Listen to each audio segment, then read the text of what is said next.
2012, the Ultimate Frisbee Association has annually delivered heart-stopping highlights and gravity-defying drama. Tonight, we launch a new season in the UFA as the Carolina Flyers and San Diego Growlers intersect in an opening night fight. The journey toward championship weekend in Madison begins right here in San Diego as the Flyers and Growlers begin the next chapter of ultimate history right here on Friday Night Frisbee. Next.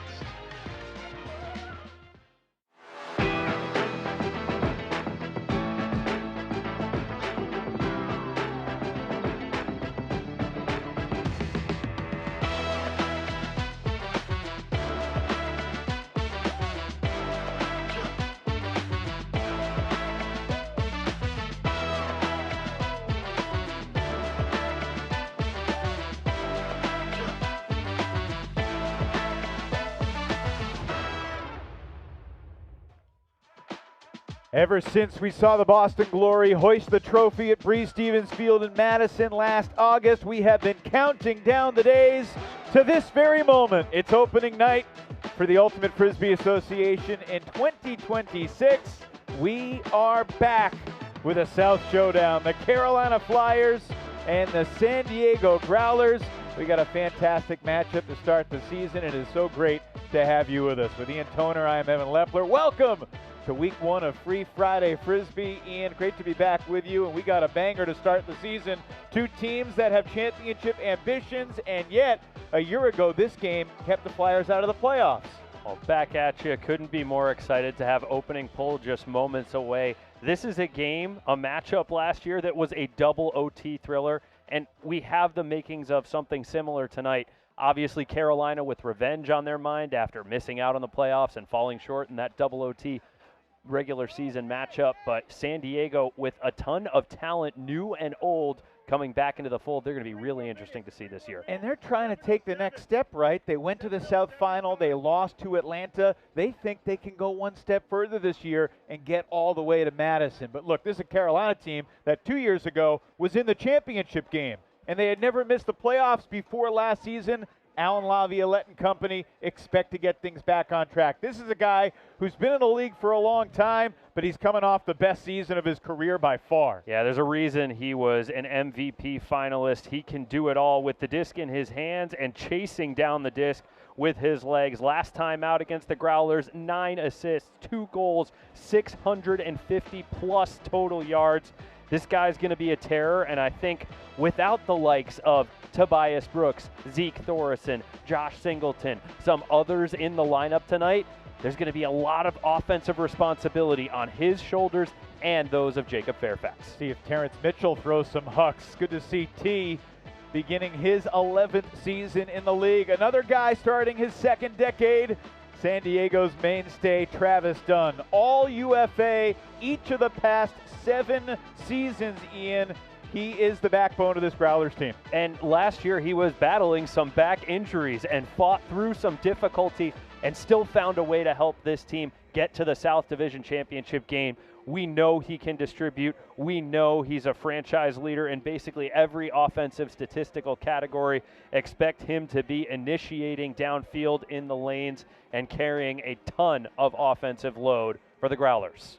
Well, this South Division is really looking again like a 4-team race for 3 playoff spots. Atlanta is in action right now in Houston. They are taking care of business in their opening game, so that just raises the stakes for the Flyers and the Growlers. Our keys to the game are brought to you by Victory. Ian, what's most important tonight? I think for Carolina, they are really focused on improving their marking discipline. When they went back and watched the tape from the matchup last year, they conceded a lot more around breaks than they really wanted to. Also, they know that the likes of Travis Dunn and maybe Khalif El-Salam are going to get theirs. You can't stop them. You just got to find a way to contain them and limit their impact. Maybe not allowing 7 assists and over 500 total yards for Travis Dunn tonight. And for the Growlers on their home turf, they start the season with 7 of their first 8 games against teams that made the playoffs a year ago. So there's an early sense of urgency for San Diego here in SoCal. Yeah, and Coach Kevin Stewart said he's fine with this team making mistakes. He knows they're going to happen in the first game of the year, but he wants those mistakes to be mistakes of aggression. Maybe try and take that shot and figure out where your range and your limit is early on in the game. The other big part of this, integration and alignment. There's a lot of guys on this roster who aren't necessarily local to San Diego. They've been traveling in for mini camps. They're coming in from the LA Aviators who aren't a part of the league anymore. So it's going to be critical for a lot of these guys to get on the same page and find a way to build chemistry together on the field in real time. All right, that's the game plan. Will Turner launches the opening pull to start our new season of Friday Night Frisbee. Alan Laviolette gets his first touch after an absolutely sparkling 2025 season. He was among the league leaders in hucks and huck completion percentage. Dylan Hawkins hits Jacob Fairfax, who's a new dad. Congratulations to Jacob and his family. They got a new 2-month-old. He said he's tired, but he's ready to go. Laviolette downfield. Love this atmosphere starting the game here. We got the fans chomping and cheering, trying to encourage the defense here at Mission Bay. First touch for number 21, Jacob Louie, making his UFA debut tonight. He's a guy the Flyers are very excited about. And Louie throws to the end zone for Dylan Hawkins. On his first ever point as a pro, Jacob Louie drops the dime, and the Flyers hold in 53 seconds. Louie looking pretty comfortable out there, and Hawkins just a serious downfield threat. You could see the stall count rising and getting open and attacking the most dangerous spot on the field, that front cone. We've known he's been a problem since he burst onto the scene in the Carolina College Ultimate scene, and he's really started to make his mark here as a pro with the Flyers.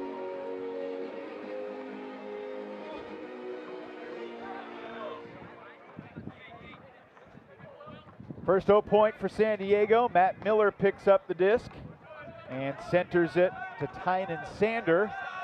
Sanders played mostly D-line in the past, but getting the start on O this season. Travis Dunn picked up by Matt Tucker. Here's Daniel Brunker. And Dunn thought about it.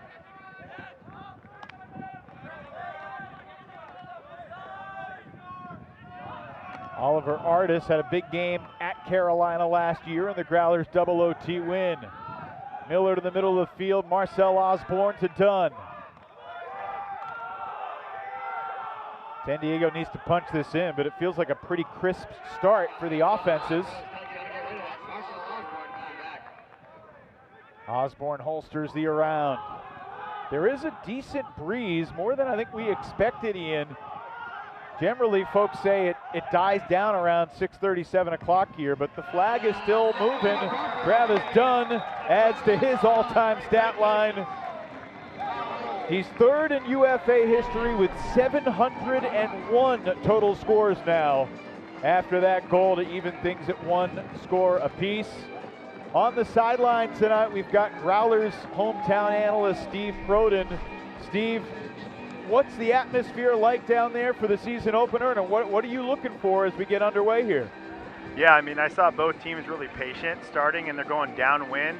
The wind down on the field is quite more extreme than up in the stands, and I think you saw them going downwind both points. It'll be interesting to see when a team breaks going upwind if they look to shoot, but both teams look really patient starting, and that was really good defense from the Carolina that start, making the Growlers throw a lot of throws to get that point, and now the Growlers are looking to pool. Yeah, interesting to see San Diego not forced into a mistake of aggression despite a few high stall count situations there.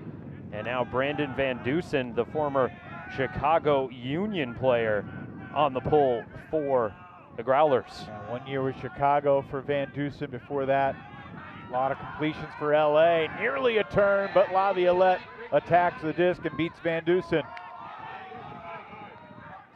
Steven Milardovich back in the game. His first UFA game in over 1,000 days.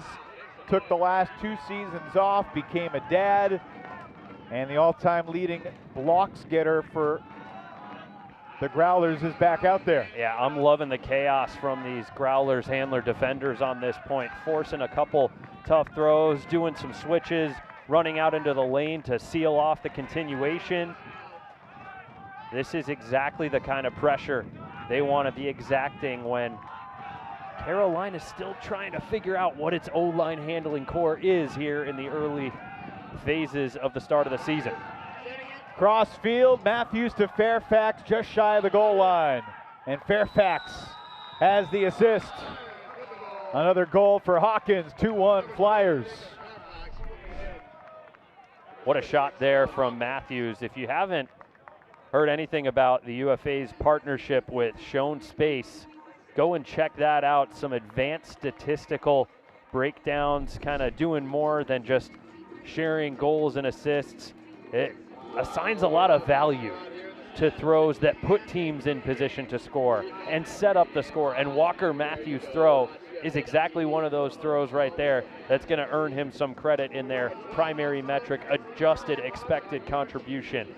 And really nice work, not phased by the crosswind, hitting old reliable facts, and Carolina with the nice hold there. One of Carolina's pickups, Jake Reinhardt, longtime Texas standout. No one in the UFA has thrown more pulls in the last 4 seasons than Jake Reinhardt.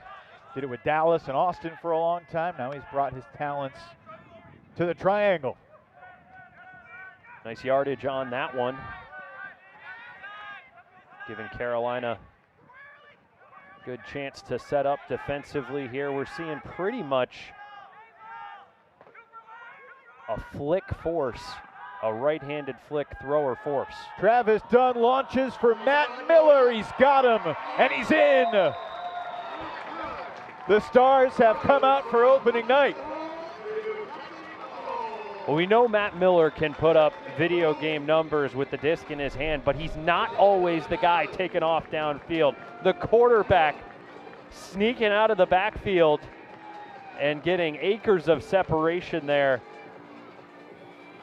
I mean, if he's on and that connection is cooking and displaying that kind of versatility, San Diego's offense is going to have a lot of options tonight. So that's 1 goal and 1 assist for Travis Dunn. Travis is 3rd all-time in UFA history in assists, trailing only Pavel Giannis and Kevin Quinlan.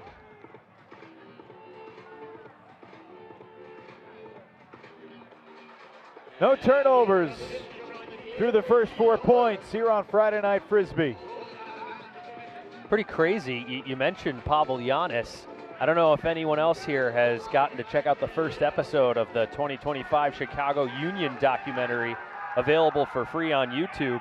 Pavel Giannis going on the record saying, "I do not respect anyone on Minnesota or how they play." I mean, talk about bulletin board material. Minnesota got the last laugh, of course, last season, winning the Central Division Championship game. Miscommunication between a couple new teammates, Grayson Sanner and Jacob Louis, and the game's first break chance belongs to the Growlers. Turner picks up, hits Milardovich.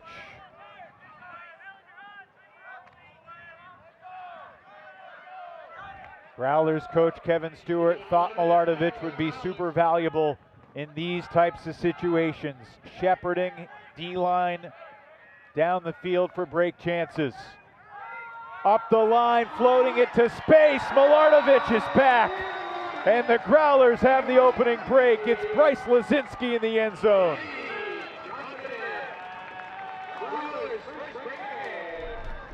Doesn't look like he's been gone over 1,000 days, Ian. No, sir, and Sanner just not on the same page there with Louis, the youngster, and wonderful red zone patience here from Lazinski and Milardovich.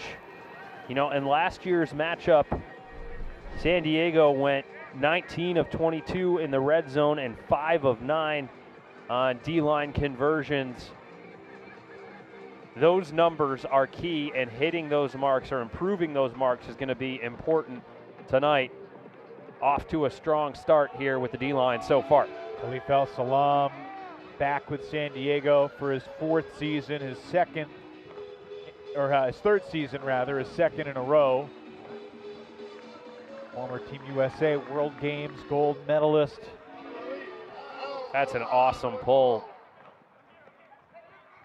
Wonderful hang time and just a little bit of blade on it. And now we got some different personnel, a predominantly D-line looking group out here for Carolina on this point. Walker Matthews sees the double team coming, gets it back to Angelo Olchese.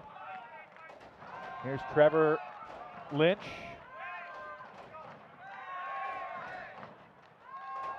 Flyers do have Fairfax out there. He's downfield in the deep space. Braden Morrison swings it to Will Coffin.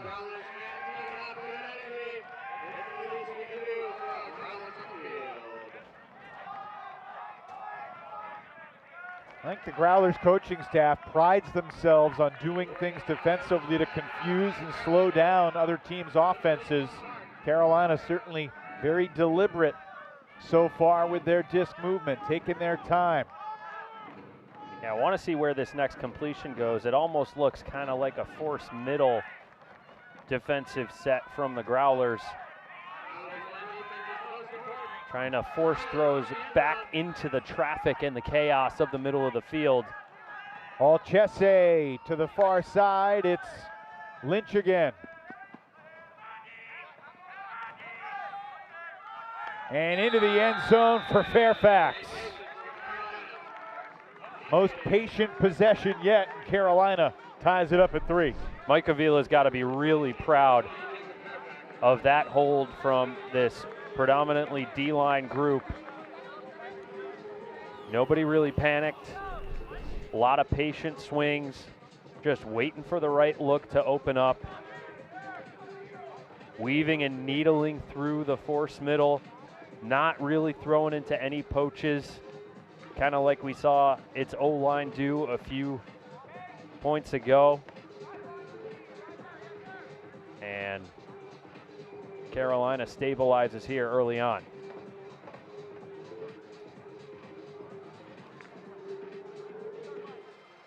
Mentioned earlier, the Flyers in the championship game 2 years ago when they lost to Minnesota out in Salt Lake City, that very windy championship weekend.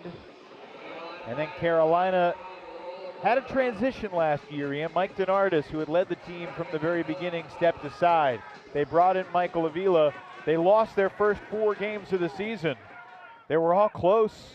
They were all competitive. They were 0-3 when they faced the Growlers, and they have a first break chance here as Brunker fumbles it away. Yeah, it looked like that group was off to the races, breaking through the double team off the sideline pull, but the next throw to Brunker a little too wobbly. Into traffic, but Matt Tucker comes back for it and throws the score. Cooper Williams in the end zone. Flyers break back.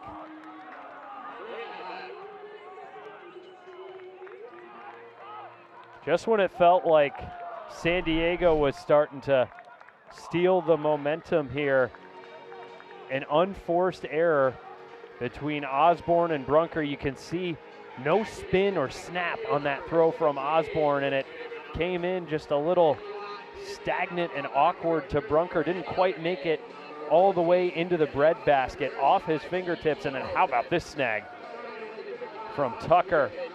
I mean, normally you see him down in the lanes grinding, trying to take away unders, but right there he's getting the better read and pulling it down for the key break.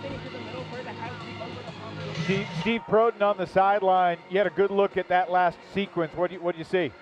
Yeah, I mean, Growlers really struggled with double teams last year, and Miller picked up and threw a great throw, and then I think they just got too quick trying to get the open score, and it was just a total careless mistake, much like the Carolina made that careless mistake. Neither team has actually gotten a D. Both teams have kind of D'd themselves by throwing it away, and both teams have taken advantage really well on the break side. Yeah, 1 turnover per side so far. Both teams have converted their break chance.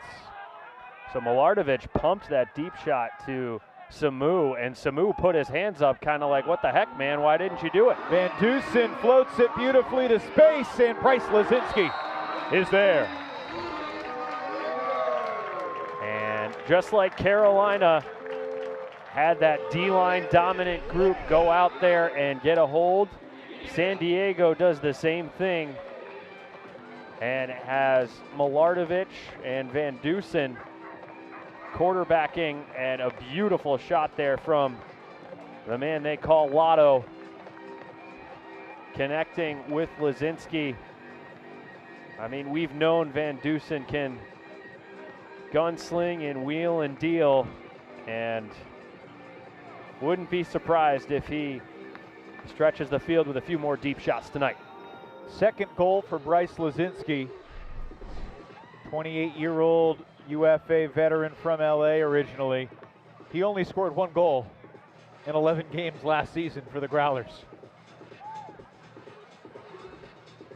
Wonder if he's got some kind of, performance bonus in this year's contract. If you double your total for last year, we'll double your salary. He might triple it by the end of the quarter, who knows? Pretty good pull from Will Turner. Dylan Hawkins takes the shot.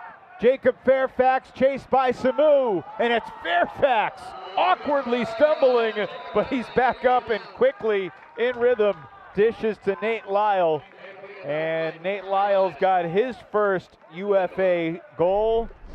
Too bad that his twin brother Jonathan's injured and not playing for San Diego tonight, but I'm sure the Lyle family will enjoy this. And goodness, I mean, Jacob Fairfax has literally been making plays like this for a decade.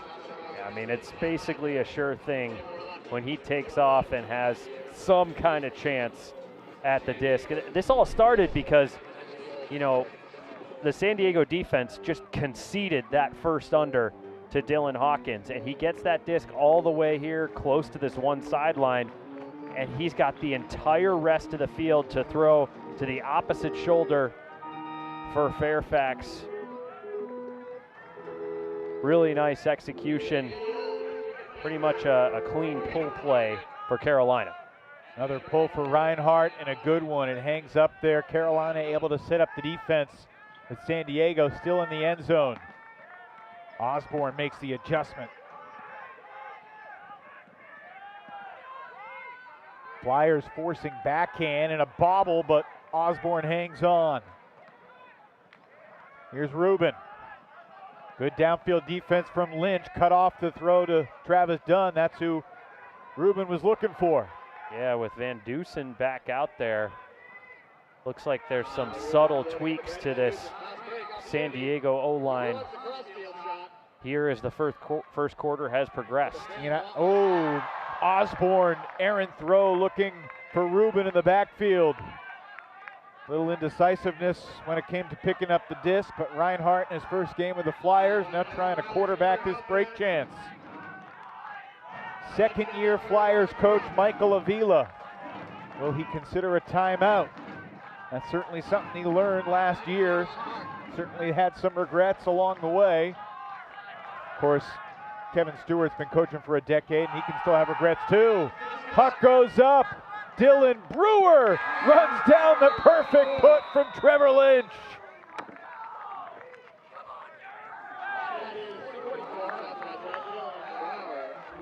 How about that shot from Trevor Lynch as we get one more look here? Osborne had Rubin.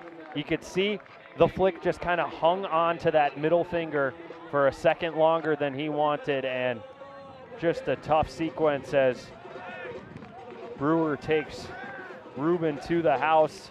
Osborne not close enough to offer any kind of help defense, and Trevor Lynch, one of many stars on this team, and had a chance to speak with Alan Laviolette a little bit this week, and he said Trevor's one of the guys he's been really impressed with seeing grow from, hey, he's not just a youngster anymore. He is a veteran in this league, and he's showing his maturity and leadership to the new crop of young guys on this team. And he said that's really been an awesome perspective and trajectory to see unfold.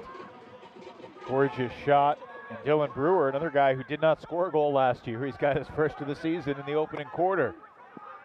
Growlers begin this possession in Callahan country after another excellent pull. We haven't had a D yet in this game, Ian, but 3 breaks.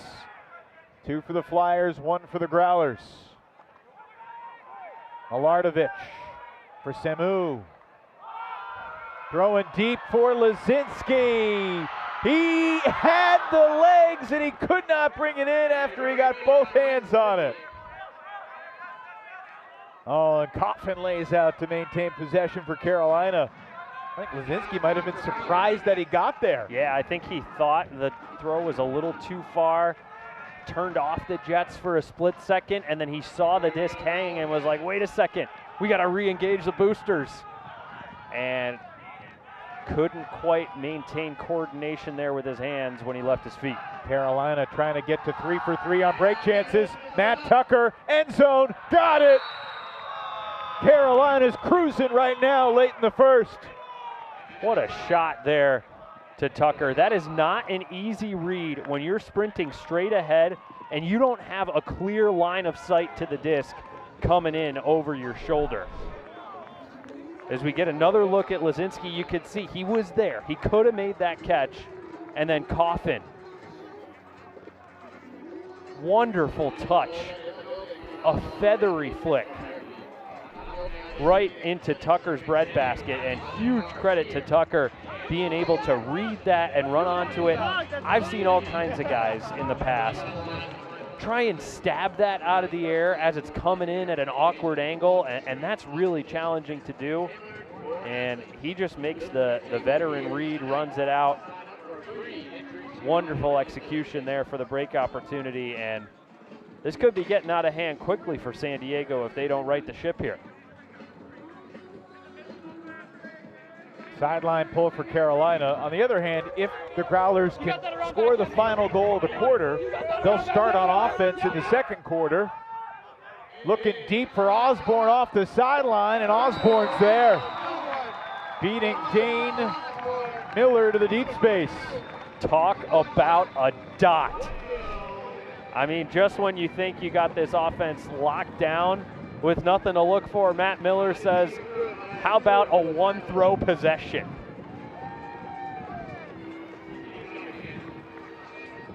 Very important goal for San Diego. And that's what Matt Miller is capable of. I mean, he is capable of being one of the 5 best handlers in this league. No question. I've been incredibly impressed over the years, gotten to cover a couple of his matchups against Colorado. We know what he can bring. I mean, last time out, 5 assists, 3 goals, 588 throwing yards, 237 receiving yards in that double OT win at Carolina last season. I wonder if Khalif El-Salam, who's been pretty quiet so far, can make an imprint on this game in the final 50 seconds of the first.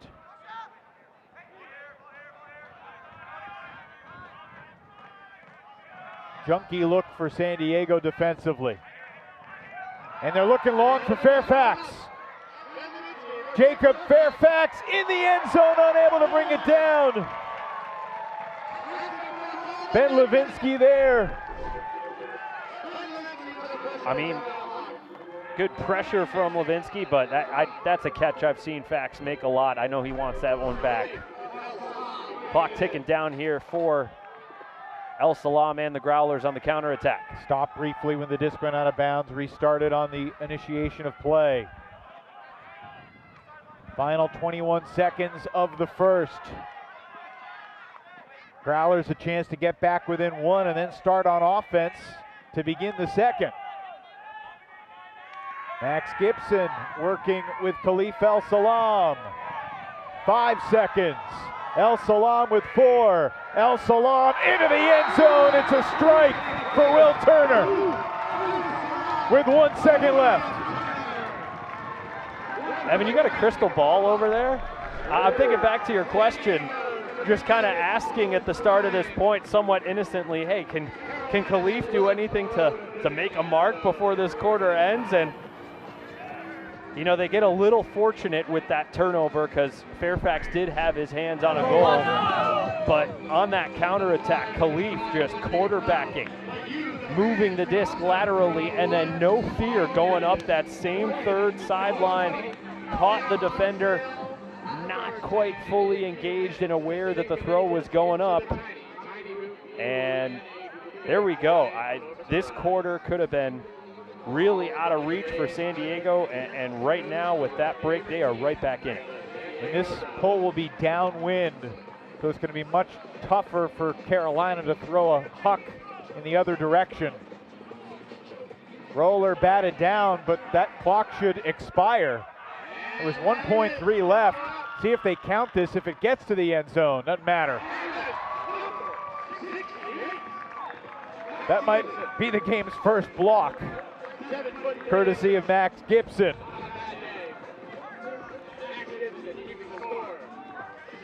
Entertaining opening 12 minutes tonight as we lift the lid on the 2026 UFA season here in San Diego.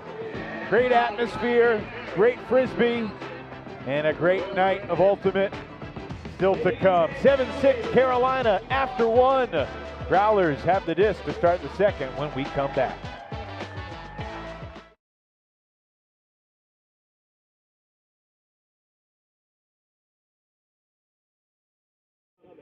I wanted to make a special announcement though, because in the winter,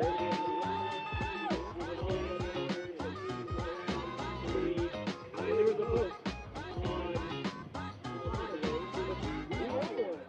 we won, well, let's just say somebody within the Growlers organization won an award, and I want to present it to them tonight because they are big part of the Growlers series and a huge career through our game and field.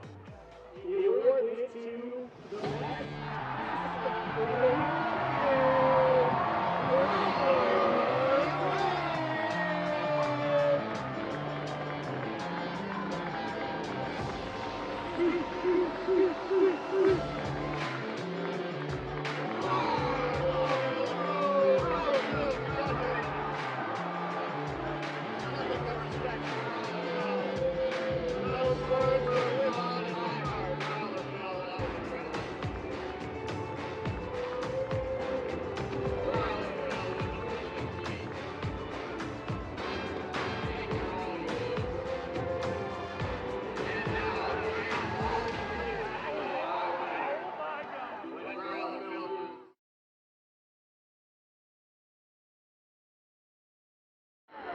It was May 23rd last season.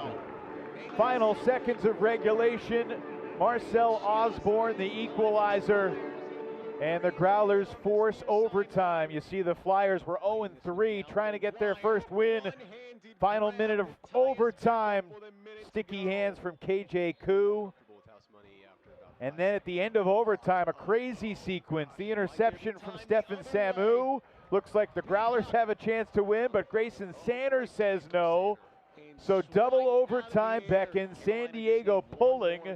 Carolina, surely they're going to get their first win of their season on their home field. They're not going to start 0-4, right? They got the disc on offense, but there's a crazy sequence on this point. Again, Grayson Sanders, Johnny on the spot for Carolina, but a few throws later, Sanders thinking he's going to win it with this throw, not to be. Samu, the block. And then, does Fairfax have the D to get it back? It looks like he does, but a foul was called. And shortly thereafter, Khalif El Salam to Stephen Samu on the goal line. And in double overtime, San Diego wins the first ever meeting with Carolina. Tonight, the second meeting between these two teams. Flyers trying to get some revenge on the road. They got a one-goal lead as the second quarter begins. Yeah, that was an instant classic last year, and what a start we've had to this first quarter. We'll see what these teams have in store for us as the second stanza gets underway. What surprised you the most about the first 12 minutes? The lack of actual block generation from these teams. There's a ton of great defenders and really smart defensive schemes at play. I know it's early season and teams might have a little offensive chemistry to work out, but expected a bit more. Kyle Rubin into the end zone for Matt Miller, who's got his second goal, and we are tied at 7. It was a 3-goal lead for the Flyers with a minute to go in the first.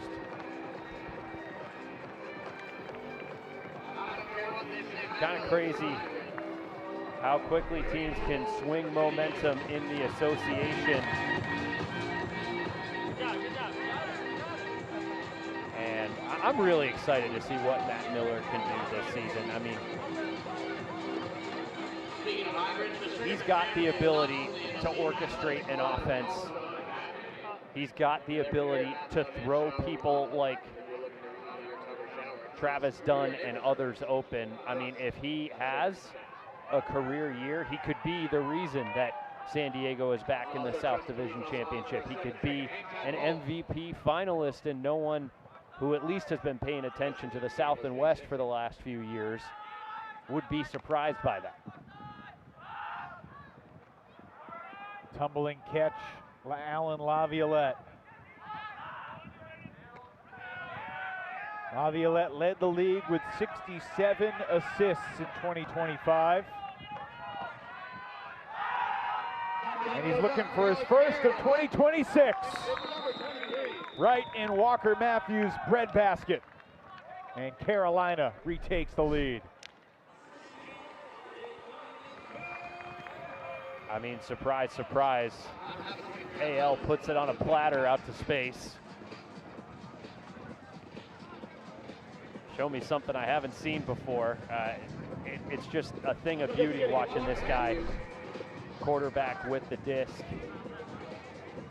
And you can just see how comfortable he is. They can center to him and have him start things. He can catch something in flow and then throw somebody open. I mean, he can take off too.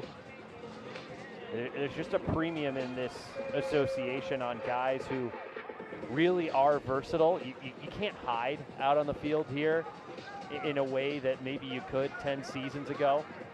And I think his skill set is kind of the prototype for exactly what you want your offensive players to have in their bag. Just a tremendously high level of play so far tonight. Carolina's at 98% completion rate. San Diego's at 96%.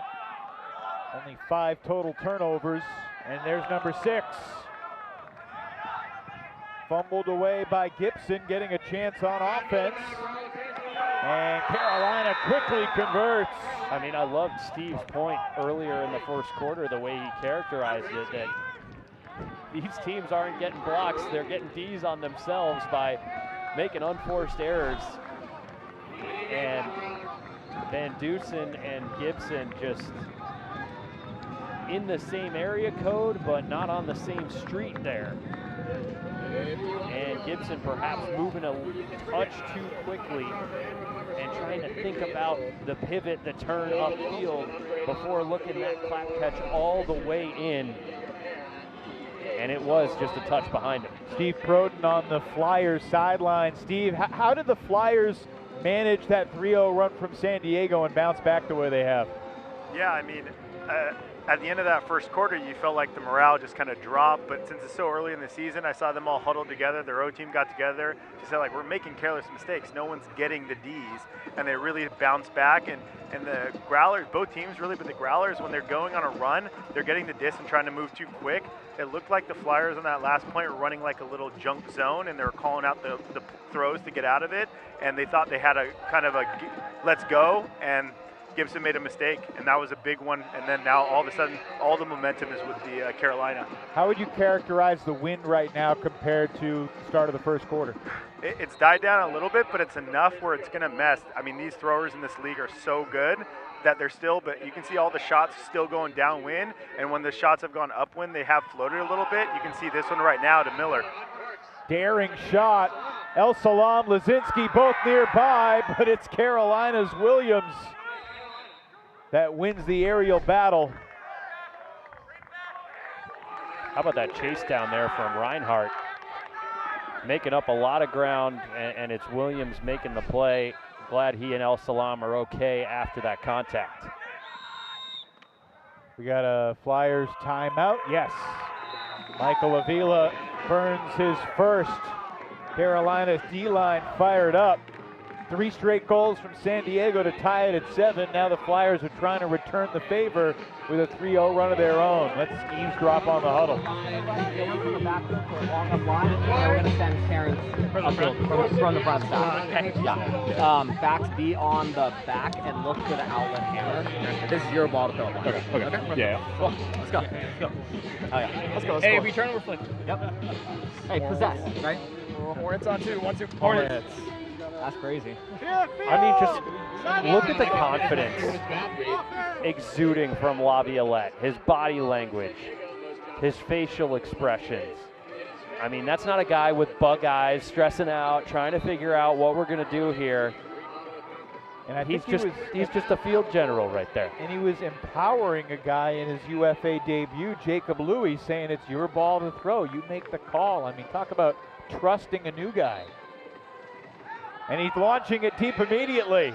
Dylan Hawkins beats Samu. Reset for Alan Laviolette. And a very patient swing back to Louis. Sanner.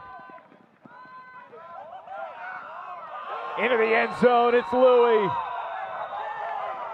Welcome to the UFA, Jacob Louis. Just going back to that conversation there about Laviolette and what he was doing in that timeout as we get one more look at the turnover. One of my exchanges with Alan this week, I asked him, you know, what's the most important thing for you to focus on in this matchup against San Diego? He said, I think for me it's just to go compete and get some of the guys new to the UFA feeling good about performing on this stage. I mean, check, and check on that point. Getting Louis comfortable and making him fit right in on this offense.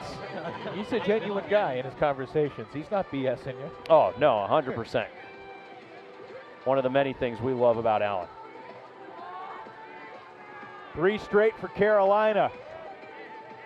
How will the Growlers respond here? You know, pregame Kevin Stewart talking to his team said, we control our energy, we control our effort.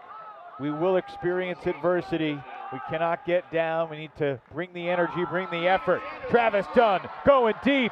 The veteran runs it down. 35 years old, and he's still got the top gear. Well, you made the point earlier in the broadcast, Evan. Tynan Sander, in his pro career at least, he'd only played 29 O points compared to 257 D points. But so far, he's looked the part, being comfortable here in this offense, gotten a lot more reps with some of these guys in the San Diego club scene on offense recently, and that was a wonderful shot to Travis Dunn. I mean, the man has still got the wheels and then some. Travis has been on the Growlers every year since the franchise began in 2015. Steve Milardovich was an original Growler too, but he took a couple years off. Those two guys are legends in the San Diego Frisbee scene. All right, San Diego has stabilized. Carolina back on offense. Laviolette shooting it. He's got Nate Lyle wide open. Touchdown. I'm not going to lie. I was locked in a little too close on the handler movement to see exactly how San Diego busted that coverage so badly. But, I mean,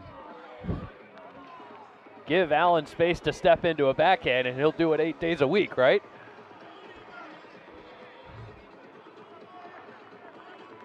I think it's fair to say that both of these teams are very excited about their Lyle. Nate Lyle and John Lyle. Jonathan played for the Aviators last year and was first team all-rookie team. Nate Lyle technically is not his debut. He played 1 game for Dallas a few years back at Carolina when they needed bodies. But for all intents and purposes, this is the first real game that Nate Lyle's been a part of a team in the UFA, and sure looks like he belongs as well. No question about it. Might be a Lyle on the all-rookie team again this year.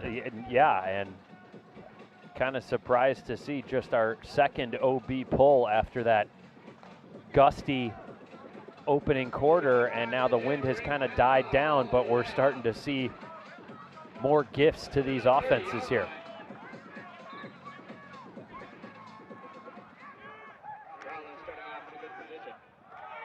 Already across midfield to Travis Dunn. Here's Osborne. Switching the fields. Artis. Back to Van Dusen. Dunn with space.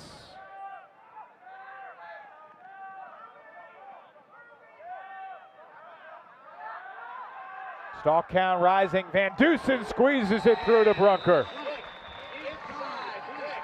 I mean, that's just such a hard throw to defend.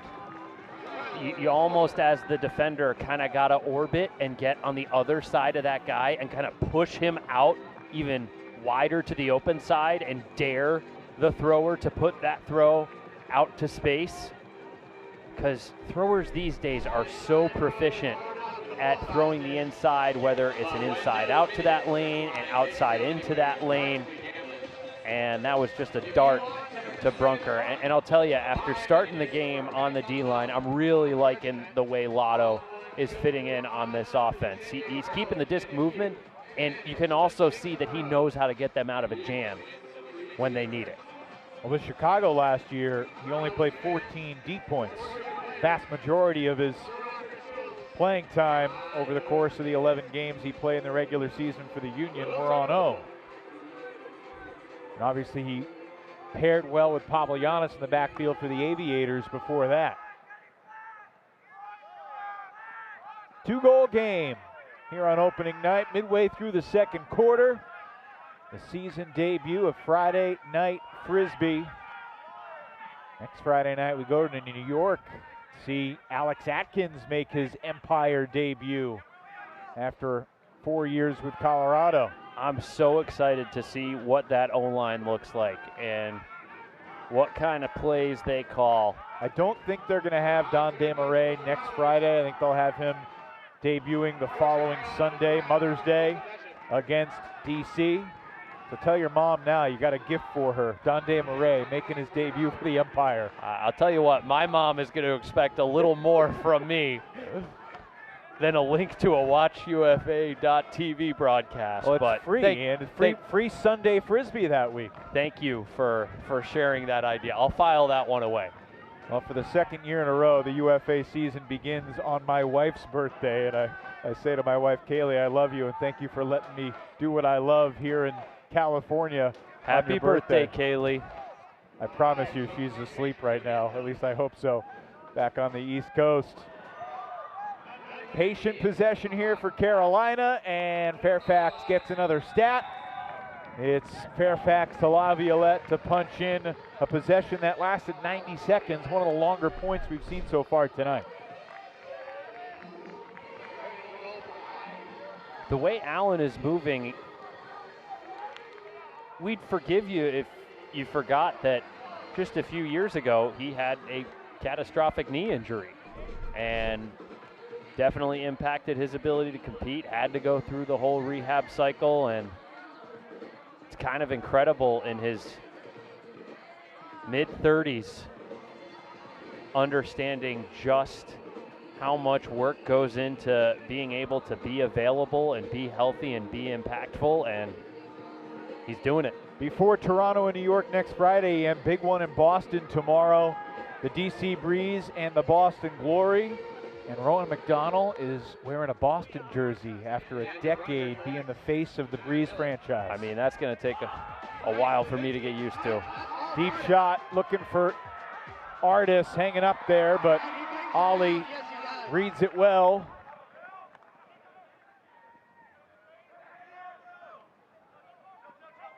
Rubin.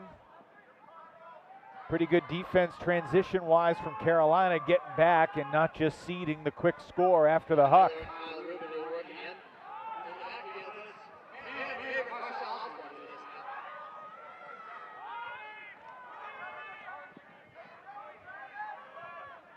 often than not, the team that's more efficient in the red zone finds a way to win. Some contact, and it's going against the Growlers. Brunker bumping Lynch.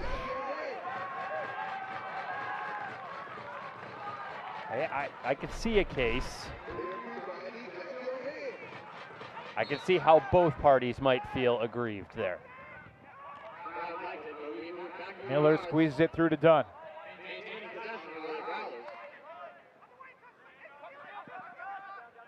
Miller, not in. Osborne to the back of the end zone. Artis brings the Growlers within 2. How about this zipper from Osborne?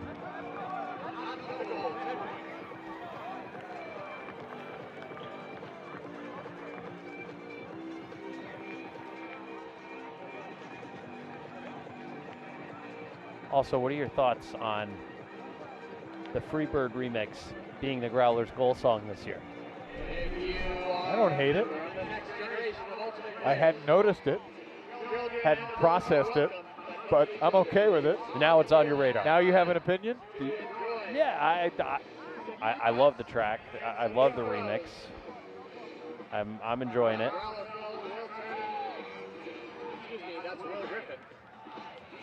Khalif El-Salam, Seattle native, 32 years old now. He'll turn 33 next November. He has had a fine Frisbee career wherever he's been. Of course, helped take the Seattle Cascades to the championship weekend semis 2 years ago, where his season ended against these Flyers. I mean, for all he's accomplished, he's still chasing that elusive UFA title. World Games gold medal, some club championships. The Growlers are missing a couple guys that they think are key pieces for this team. No KJ Koo, still dealing with the lingering effects of a concussion. KJ is here, was on the field throwing in flats before the game. And just real quick, that matchup last year, 3 goals, 3 hockey assists, almost 400 total yards and 29 points played. And that great magnetic Velcro grab on the goal line at the end of overtime to tie it. Yep. Get to double OT. Oh, referee just got taken out near the sideline, but everybody's okay.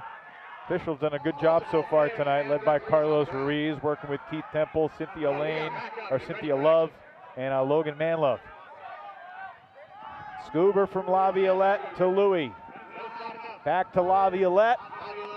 He is just in such command of the offense. Carolina able to convert with 2:08 to go in the half.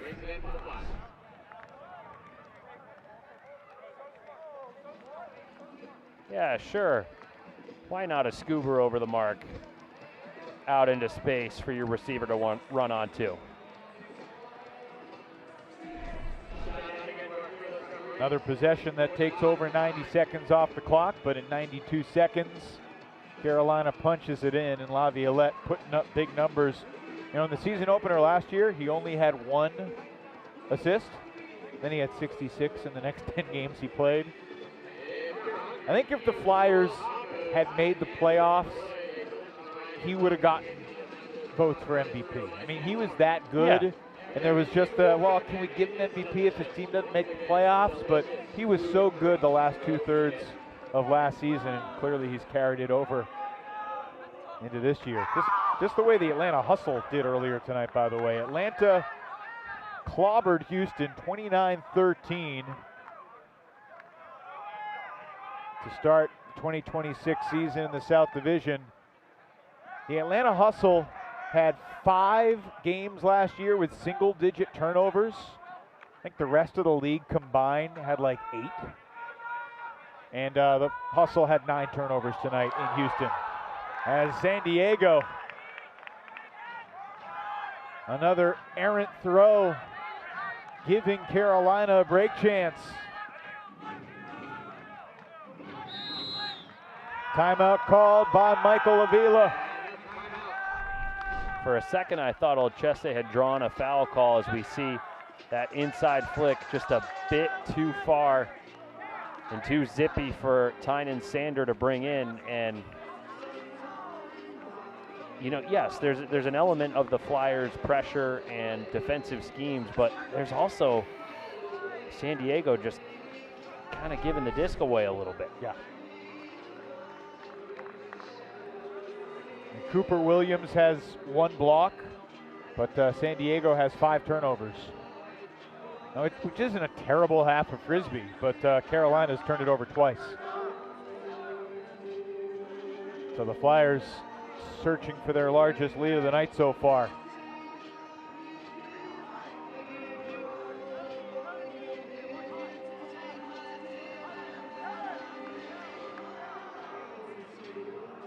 Wonderful get another no-look scooper here from Elijah Long. It's just good to see him back on the field. He only played 1 game last year, basically took the year off. Such a valuable member of the 2021 championship team with the Flyers when they beat New York in the final in DC. Fairfax hammer, he missed it though. You could tell it as soon as he released it. Unforced error from Fairfax in final minute here in this first half for San Diego. Dangerous crossfield swing through some traffic, but it worked out for Turner and company.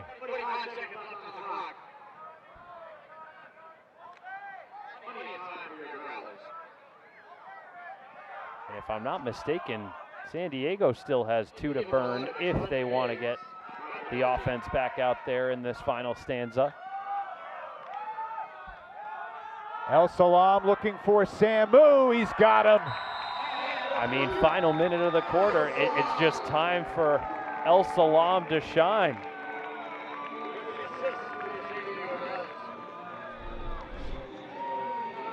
So this is the first turnover of the point. The inside shot to Sander too far, and you could tell just that release from Fairfax, the disc kind of hanging on his finger a split second too long, and then El Salam, another break assist. Similar type throw to the double overtime throw in the end zone. El Salam to Samu in Durham last May. Now the Growlers have used the timeout now to get a little bit of rest and prepare for these next 22 seconds.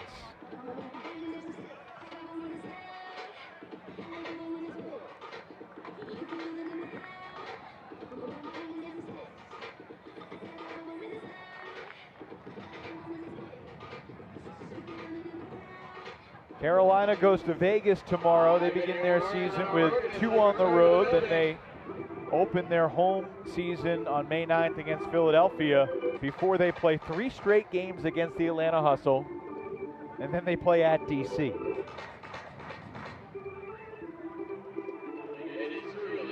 I mean, just tough schedules really for both of these teams. Yeah. And really unforgiving start for San Diego. We talked about it off the top. I don't know if we've harped on it enough since then that this is essentially a playoff game, the only meeting between these 2 teams this regular season, and we know that that result was a difference maker for the playoff qualification last year. Delay of game was just called on the San Diego Growlers for not getting the pull-off in time.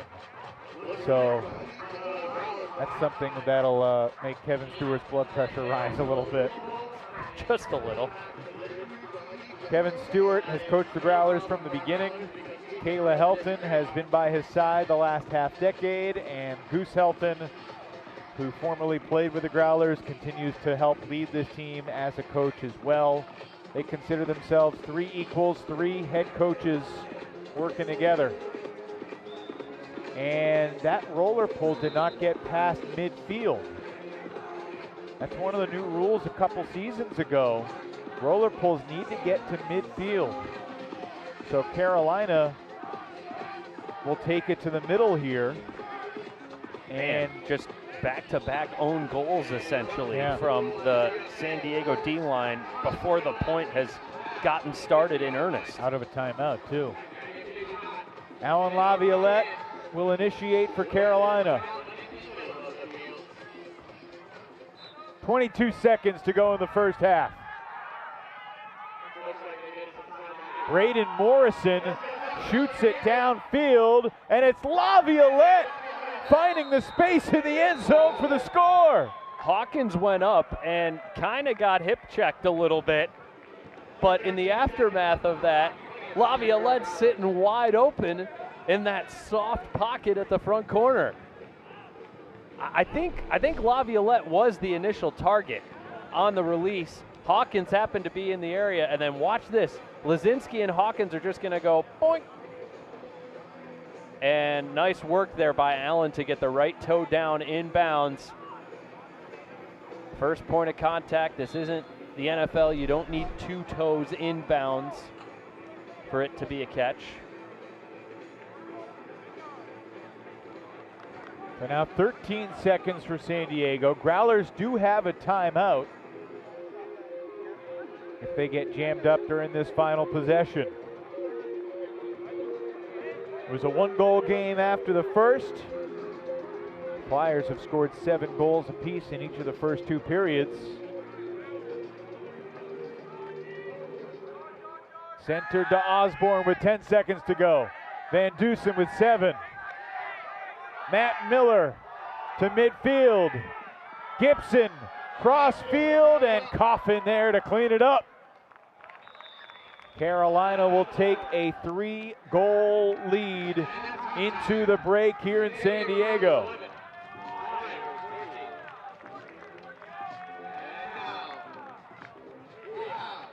Only 3 turnovers in the half for the Flyers here on the road in their season opener. We've got Carolina coach Michael Avila. Coach, congratulations on a good start to the season. Only 3 turnovers. What have been your takes from the sideline? Overall, pretty happy. Everything's kind of falling within plan. We're forcing San Diego to kind of play the Frisbee that we want them to be playing. There was a specific approach for how we wanted them to be, moving the disc, scoring the disc, and right now everything's kind of progressing as planned. They're still a really good team, right? So there's been times where it's kind of worked out of the plan, but we've been adjusting very nicely. I've been really happy with how we've been responding so far and the efficiency of, our D-line. Coach, just zooming out for a second, we know this is the only matchup between these 2 teams this regular season. We know how important that matchup ended up being in playoff qualification last year. You're in the first game of the season. You're trying to get your team comfortable with the systems, but you also got to instill that sense of urgency and, hey, we need a result early. How do you strike that balance with this group? Really leaning into the feelings from last year, from how tough it was to come back from that deficit, and it's all a blank slate, right? Everyone's has the same record right now, and at the same time, everyone also has that same sense of desperation that they were feeling when we had that start, and right now it's reflecting in the play and in the hustle, and sometimes we're not always being able to get hand on plastic, but we're seeing the energy, we're seeing the pressure, and pressure breaks pipes, so it's only going to be a matter of time before we're able to get a little bit more. How comfortable are you when Alan Laviolette has the disc in his hands? I was filling up my water bottle. Good stuff. He's got 3 goals, 3 assists, and your team's got a 3-goal lead. Michael Avila, thanks so much for joining us. Good luck in the second half. Appreciate y'all. Thank you. Thanks, Michael. Second-year head coach. He just turned 32 years old in January. And he's got his team up by 3 here on opening night at the half on Friday Night Frisbee.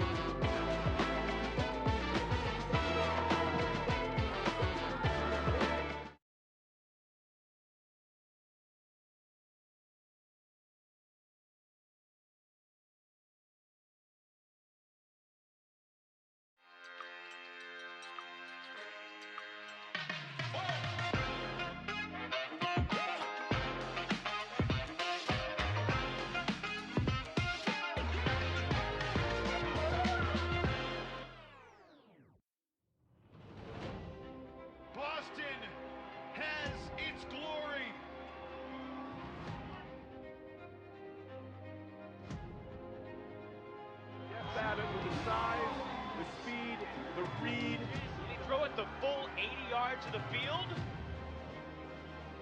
You cannot kill this Minnesota team. Are you believing what you're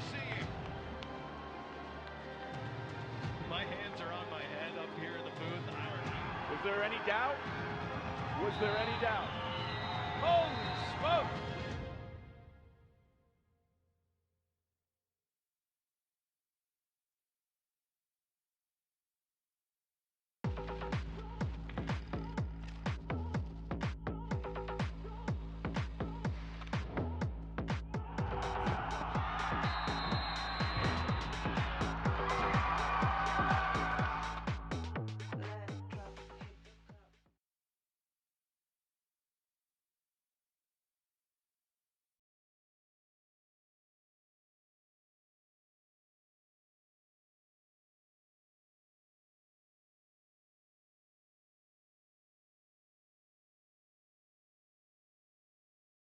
Ultimate Frisbee Association is proud to partner with Victory. Elevate your game with Victory insoles and recovery footwear at vktry.com.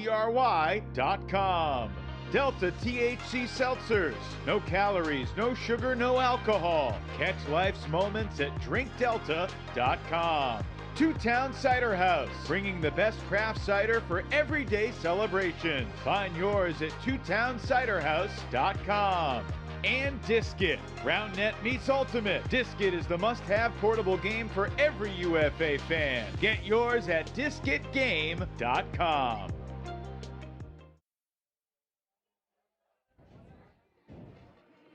Friday Night Frisbee here in San Diego. Always great to see kids on the field at halftime. The future stars of the league, perhaps. Can't miss games tomorrow.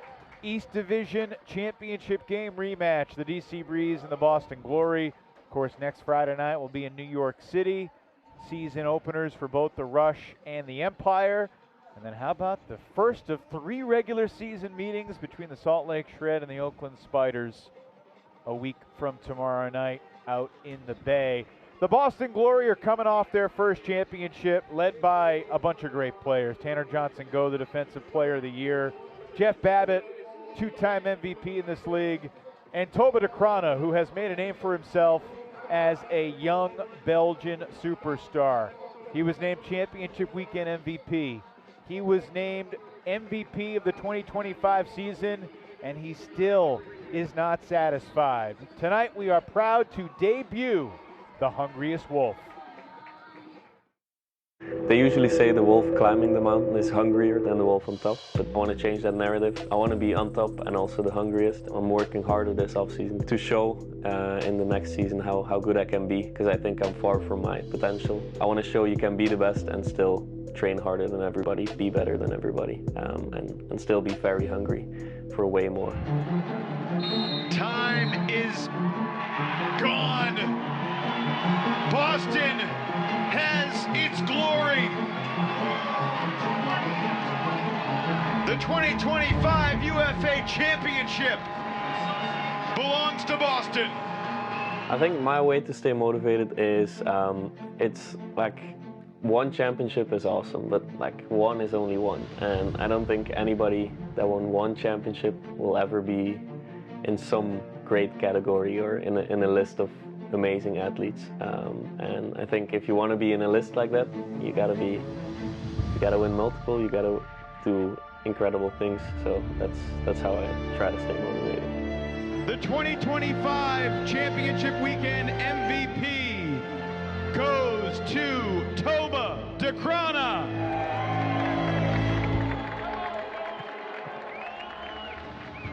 Pursuing greatness in Frisbee is sometimes a bit hard because there's not as much glory that comes with it as in other sports.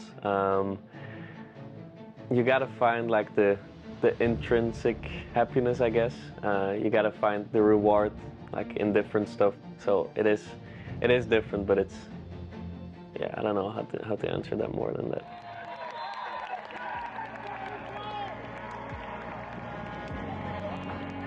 Doing something 1 year is amazing, but it can be luck. I'm not saying ours was luck, but I want to prove it's not luck. We know what it takes to win. Everybody put in a ton of work during the off-season, so now to see all of it come together in the pre-season, have trainings together, we're very ready to play.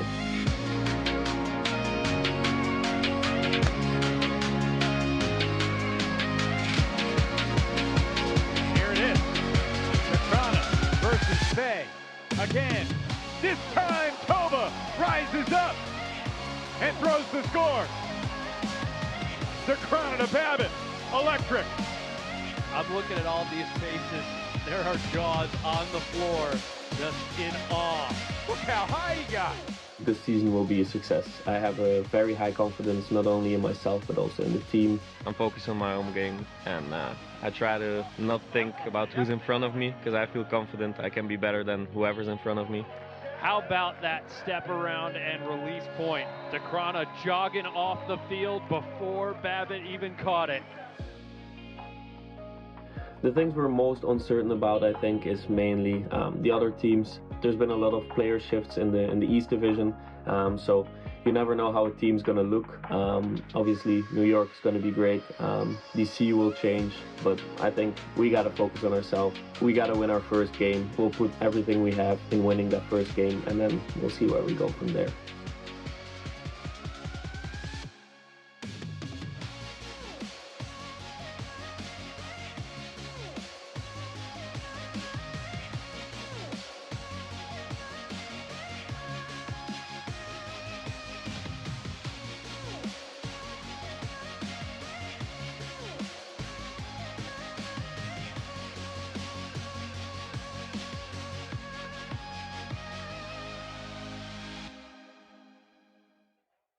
You get the sense, Ian, that Toba Decana is just scratching the surface of the type of player that he can be, but it's going to be a gauntlet in the East Division this year for him and his team, the Boston Glory. Yeah, no question. This group has added in its own right, you know, bringing in the likes of Thomas Edmonds and Rowan McDonald, but New York's loaded up. Montreal's no slouch. We're excited to see what DC's going to look like. Yeah. There's a ton of opportunity for guys to step up into and expand their roles.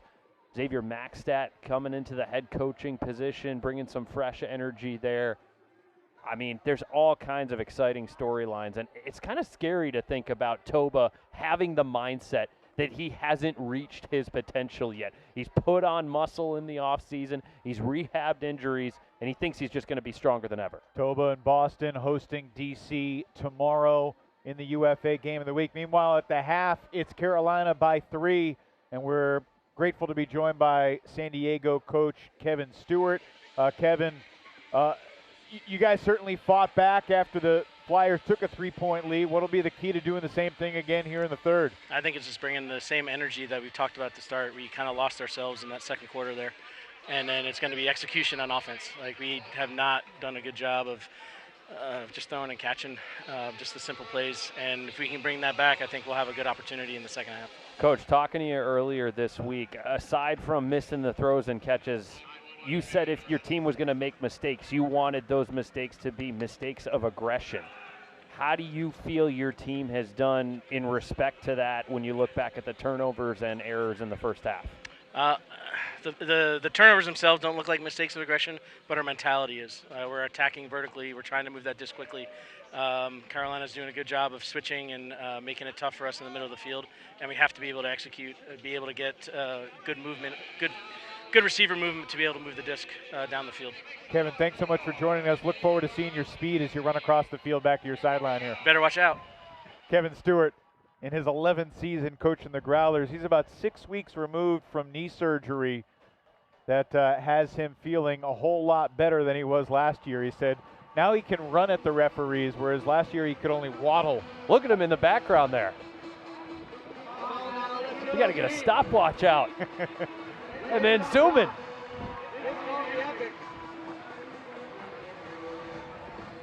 All right, the Growlers will be on defense to start this third quarter. How can they create some chaos and fluster this Carolina offense, which only has 3 turnovers so far in the game? I mean, it seems like their deep shots are clicking.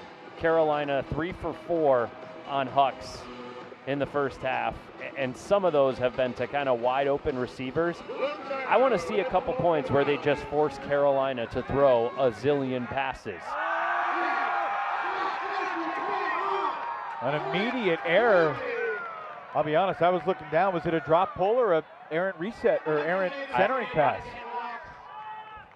How about this start to the second half? 20 seconds in and a gift break. My goodness. Drop pull for Carolina. A little too casual from Jacob Louis. You could see he was already looking at Allen. He wasn't really looking the disc all the way in. And even the finish there, I think there was a little bit of confusion. Louis wasn't sure if he was supposed to take Gibson, if he was passing him off to somebody running through his space. You asked me the question, what does San Diego need to do? Maybe they just need some Carolina mistakes. Wow. Now is that going to be a footnote or the turning point? Time will tell.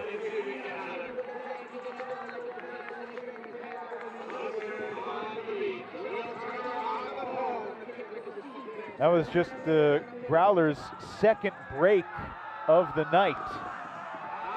They're 2 for 2 and D-line their third break of the night. You're right.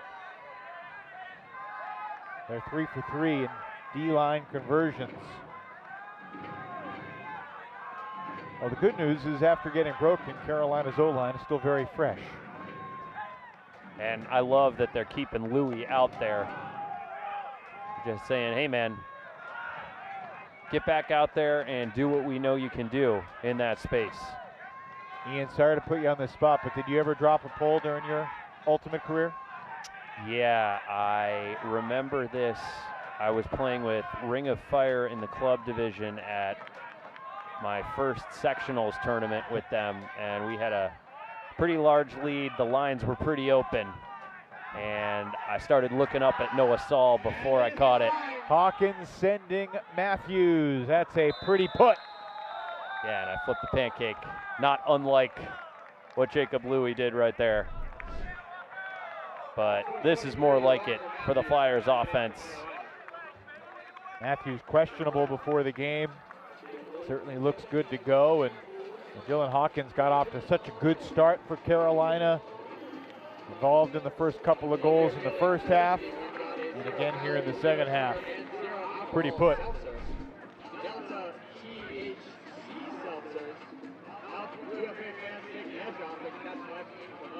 Carolina without some key players that they expect to be really important. You see Noah Crumey, new assistant coach, coaching the squad up. Sit someone over top and just pass off. So just like, you can cut deep. Obviously Tobias Brooks is the biggest ace they have in the hole. And Zeke Thorson, another former Colorado standout. And Josh Singleton, young University of North Carolina star. Kevin Pignoni as well, I believe is enjoying his bachelor party this weekend. So Kevin, hope you're having fun and maybe watching some Frisbee wherever you are. If you're enjoying your bachelor party, I hope you're not watching this game live. Quick score from San Diego, Brunkert to Osborne.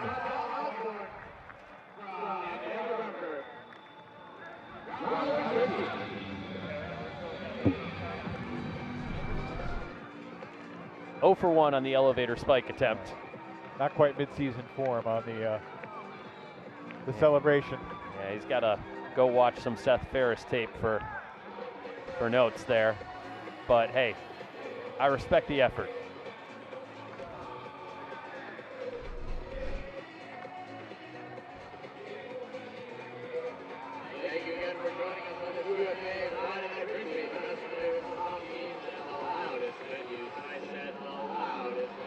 Will Turner will pull with 10:09 to play in this third period. Opening night in the UFA. It's 6 games on the schedule for this first weekend of the season.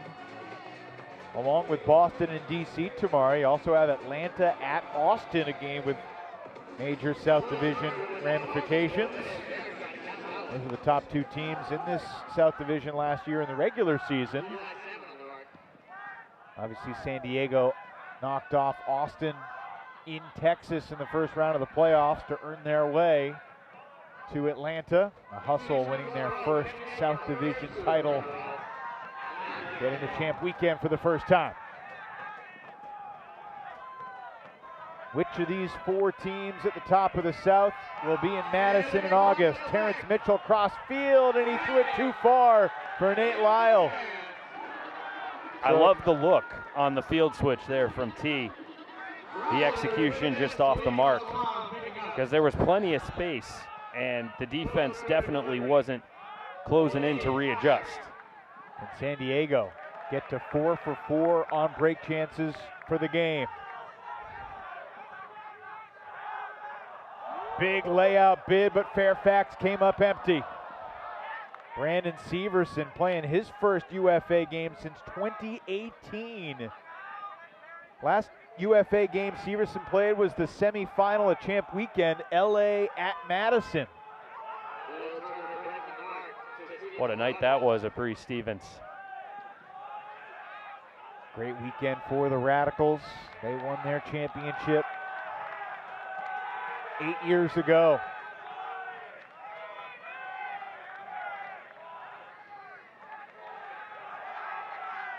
Not the first time tonight. I've been impressed with Carolina's transition defense. And it's Sander in the end zone, but the official has his hand up and pass interference is called. Ian, you be the judge. Yeah, I think that's the right call.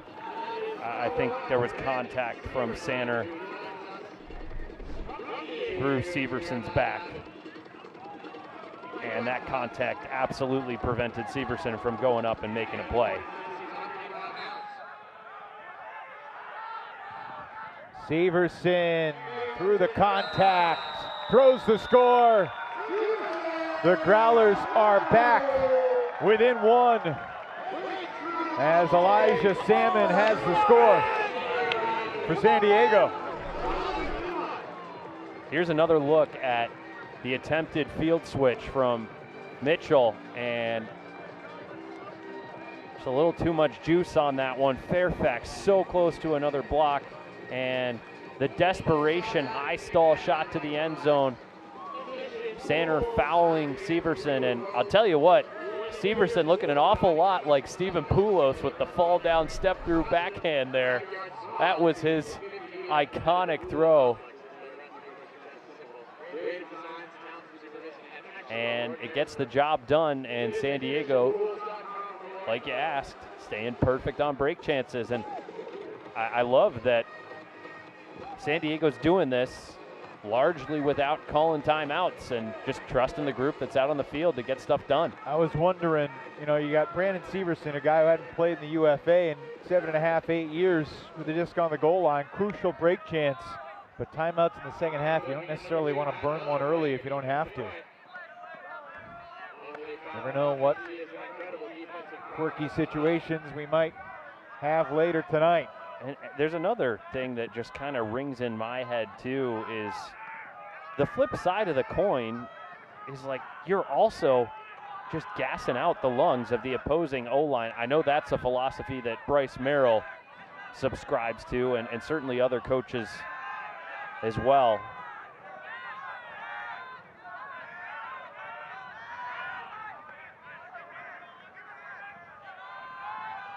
Olchese out there working with Elijah Long. Here's Will Coffin. Cooper Williams is going. Max Gibson is chasing. Coffin's throw was picture perfect. Reset to Lynch, unmarked. And Elijah Long is in. I mean, that was almost like a Coffin corner punt, except it was a dot from Coffin. You see him stepping into this. He's got so much range and open territory to not just attack vertically, but horizontally as well. Gorgeous throw. Coffin, his 7th year in the UFA, beginning his 5th season as a Flyer. A couple years with the Seattle Cascades before that. And over the last few seasons, he has really emerged as a leader and a playmaker.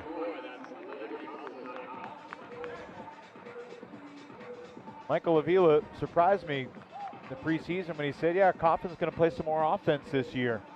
He's been typically a D-line guy throughout most of his Carolina career, but showing he's got the precision to make some big plays. All right, 2-goal game again. Khalif El-Salam out there on O with Brandon Van Dusen.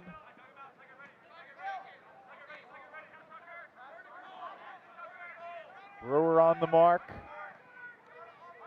So far, only 2 Growlers have touched it. Now Travis Dunn gets involved. Artis resets for Sander. Swings for Rubin. Past the midway point in the third. San Diego begins its season with Carolina at home and Atlanta at home. And the schedule gets harder after that, when they go to Oakland twice in May, the favorite in the West. And there's an injury downfield. Khalif El-Salam shaken up. Hope this is nothing serious. Yeah, I didn't see any contact. Right side of your screen, just a little collision there. Khalif changing directions. Colliding with Jake Reinhardt, who's sturdy.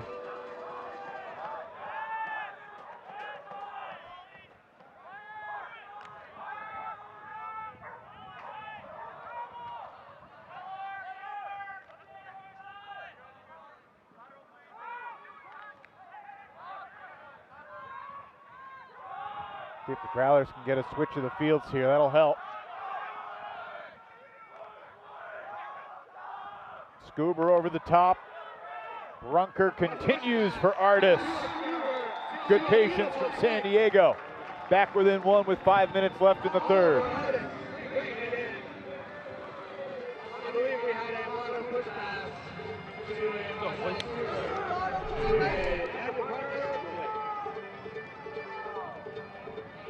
Just a nice looking 0 point from this group.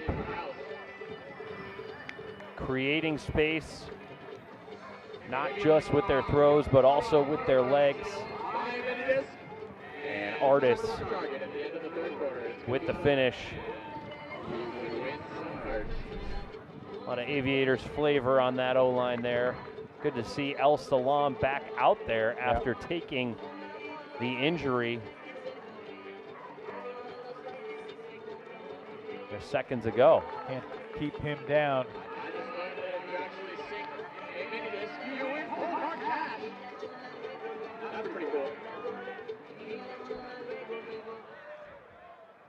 Stray disc on the field. Sideline official takes care of that. Carolina already working across midfield to Walker Matthews. Absorbs the El-Salam bump. Sanner floats it into the end zone for Louis. That was a 23-second possession.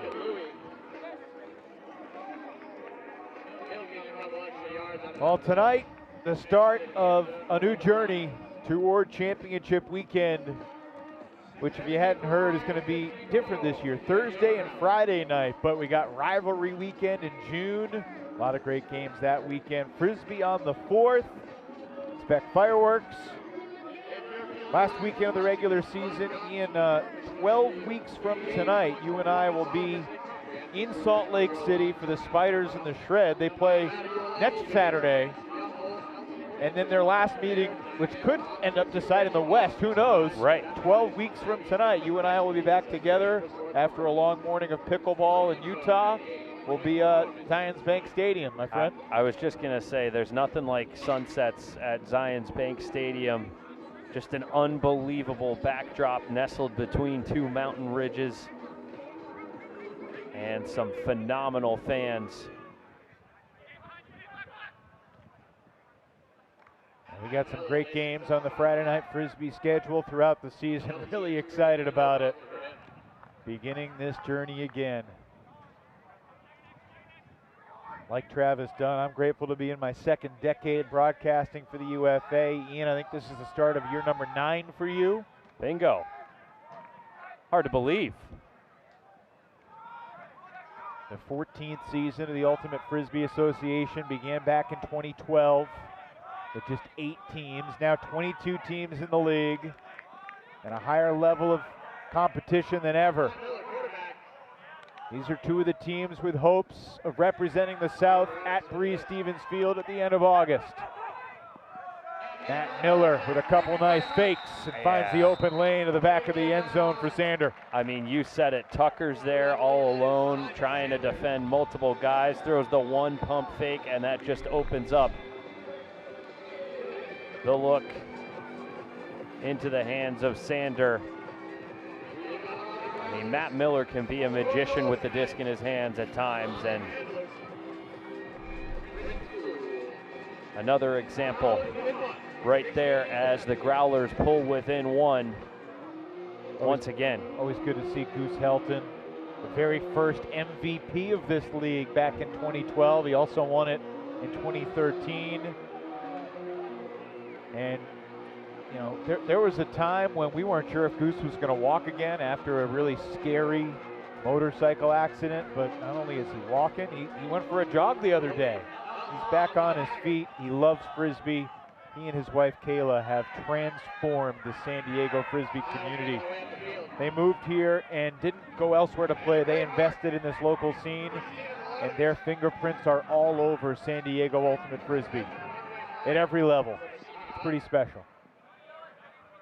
And of course, Goose played for the Flyers before that. After Goose's accident, the Flyers took the field with armbands that said 00 with a heart.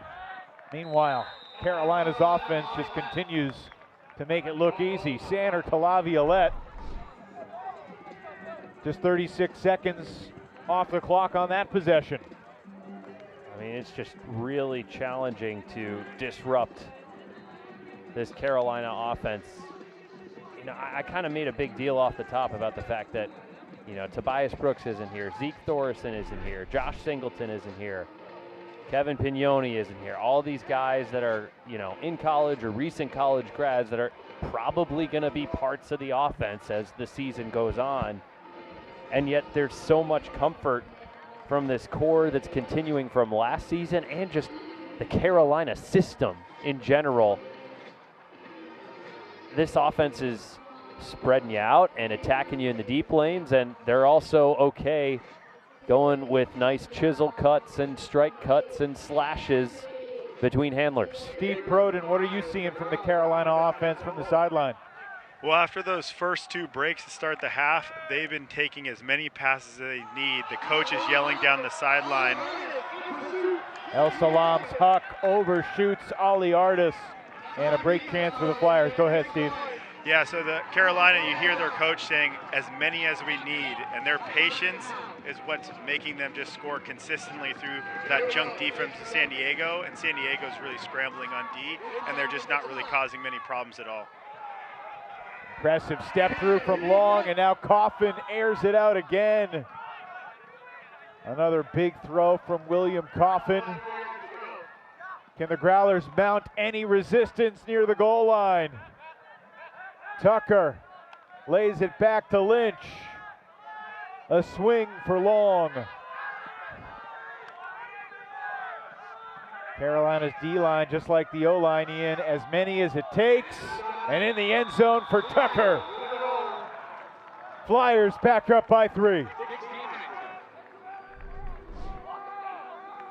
I mean, back and forth we go. Maybe the first mistake we've seen from El Salam tonight. You can't fault him for trying to stretch the field there with that shot, but not able to connect. And the patience there from Carolina, once again proving incredibly important. And I think great work by our crew there. I think I picked up them saying middle fronting. So if I'm reading that right, again, I don't know all their play calls. I'm going to guess that the Carolina defense is going to force middle, not let throws go down the sideline with those sharp, narrow angles, and they're going to try and front the downfield receivers and just kind of dare San Diego, hey, I dare you to go over the top through all the chaos and the traffic and see what you can complete.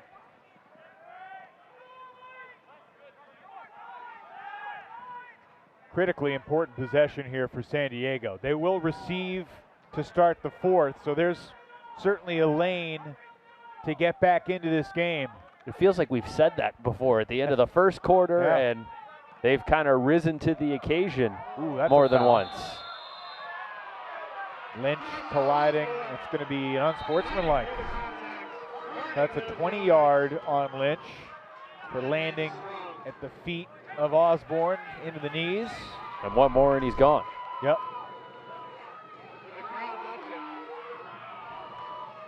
Carlos Ruiz, our head referee tonight.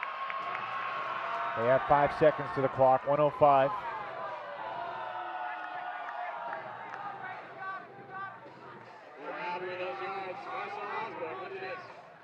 I mean, I don't totally fault Lynch there. Like, he's a good defender trying to make a play. Sometimes those bids come up a little closer than you'd like. He's not a guy who's got a reputation of going after people's knees or ankles. No. Not malicious, but still think it was a decent call. Yeah. Osborne squeezes it through. Samu over to Brunker. Lynch again with the footsteps.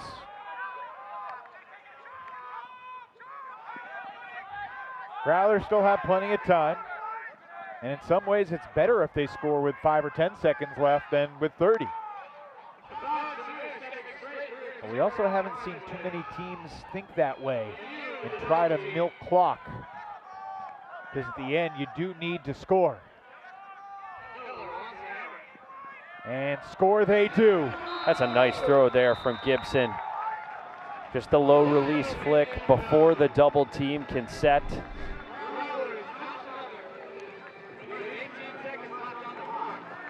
Out to space for Samu to run onto.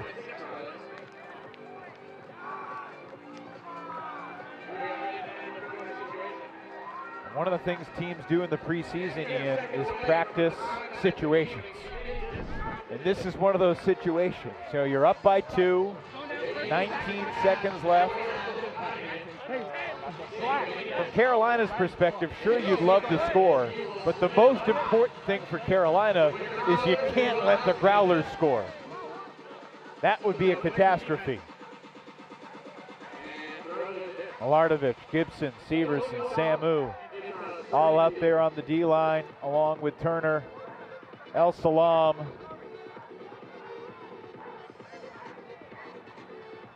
And Max Combs making his Growlers debut is out there as well. Final seconds of the third. San Diego on offense to start the fourth. Laviolette with a long way to go. Elijah Long launches.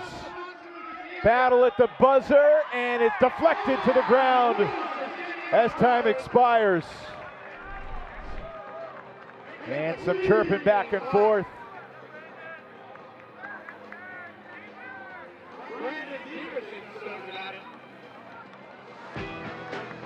Looks like some of the Growlers wanted an extra foul call on the Flyers at the end there, but they're not going to get it. Carolina with a 2-goal advantage going into the fourth.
12 minutes left here in San Diego tonight. The Flyers leading 19-17.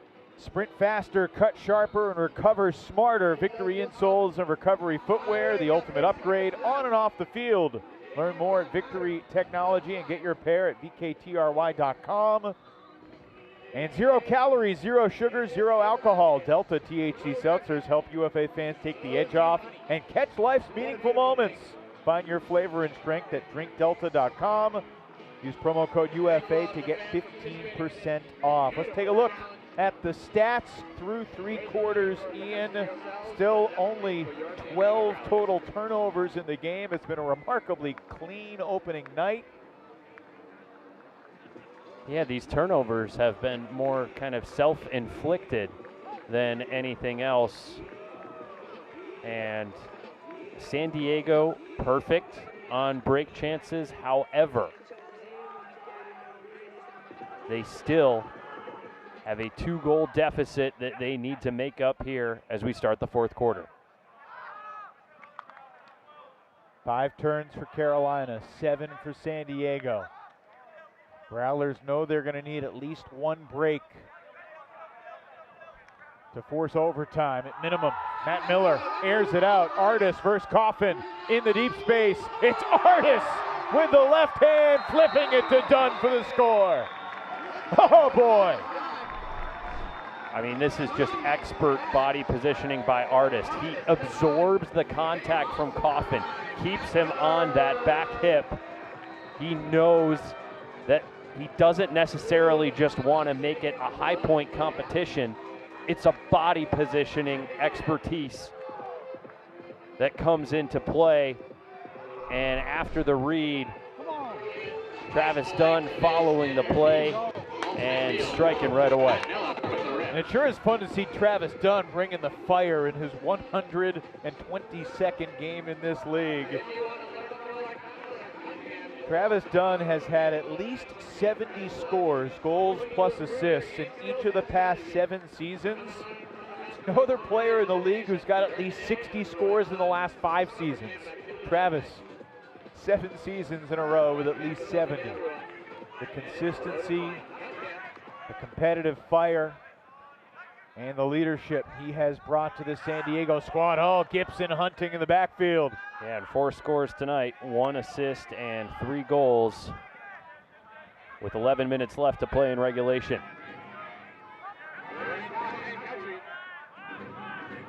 Interesting to see Gibson begin the possession on Alan Laviolette. Now Gibson has abandoned him completely. Laviolette unmarked for the moment, chased by Reggie Sung. Jacob Louis has played a mistake-free night, except for the drop pull.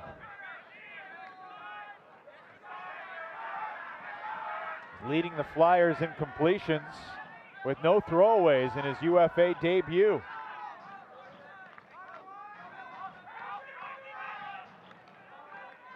Carolina is in no hurry at all. In fact, when Carolina ran the final 5 minutes or so off the disc at Atlanta in the South Championship game a couple of years ago, it was a possession that looked a lot like the way this possession has started.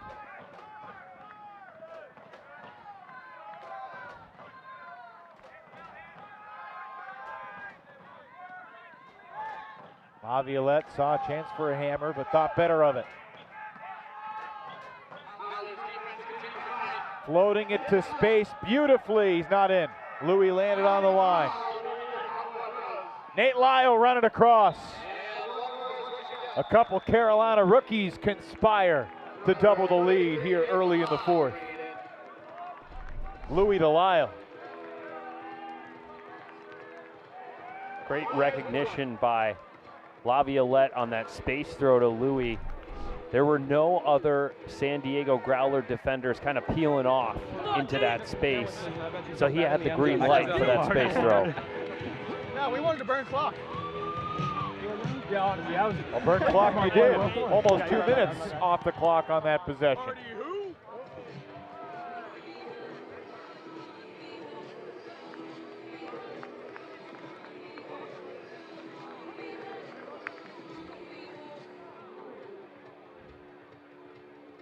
Next 9:39 is when you see which team worked harder on the track the months leading up to the season, Ian.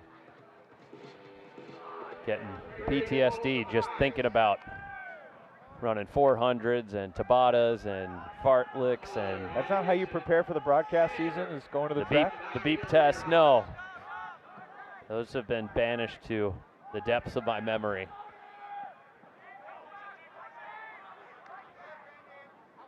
Van Dusen has played more offense as this game has gone along for San Diego. Not too surprising with his skill set, finding a role quickly. Osborne sending Artis too far. I mean, I know Osborne's a skilled player, a skilled thrower. That same third shot with no lateral margin for error just makes the the vertical throw that much more difficult. Quick timeout taken by Michael Avila. Carolina looking for its 7th break of the night in just its 8th try.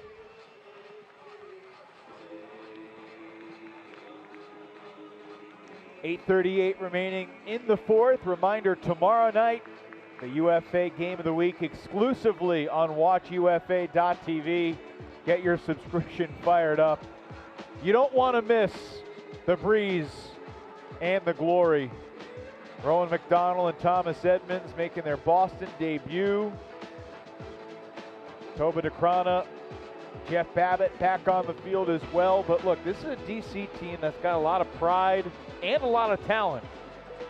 And I think there's kind of this thought, oh, it's Boston and New York battling at the top of the East. I'm not ready to write off DC just yet. They have a track record of having young guys step up into new roles and make big plays. I'm with you. I don't have a ton of insider info on what to expect there, but I'm just excited to see what this group looks like when they take the field and how much opportunity there is for so many of those guys to expand their responsibilities and fill new roles. One fun thing about the UFA schedule this year is Lyle bobbles but hangs on.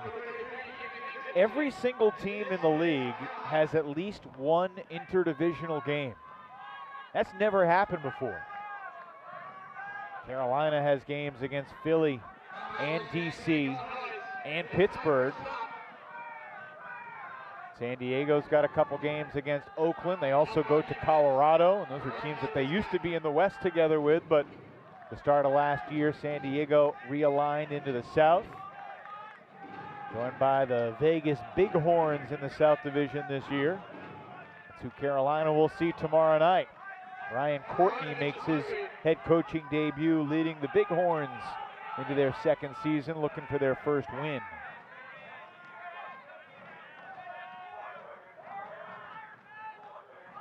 Once again, Gibson on Laviolette, trying to use the wingspan to fluster him, but that's easier said than done. Mitchell. Easy reset for Louis. Yeah, I mean, for Laviolette, you need a true super agile matchup. Tough catch by Hawkins, makes it look easy.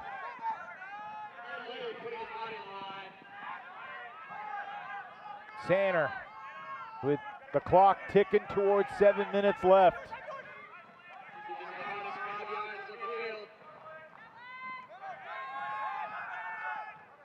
Carolina steps away from their 7th break of the night, and the scooper from Louis to finish it off. Looking like his teammate Elijah Long right there. So nonchalant.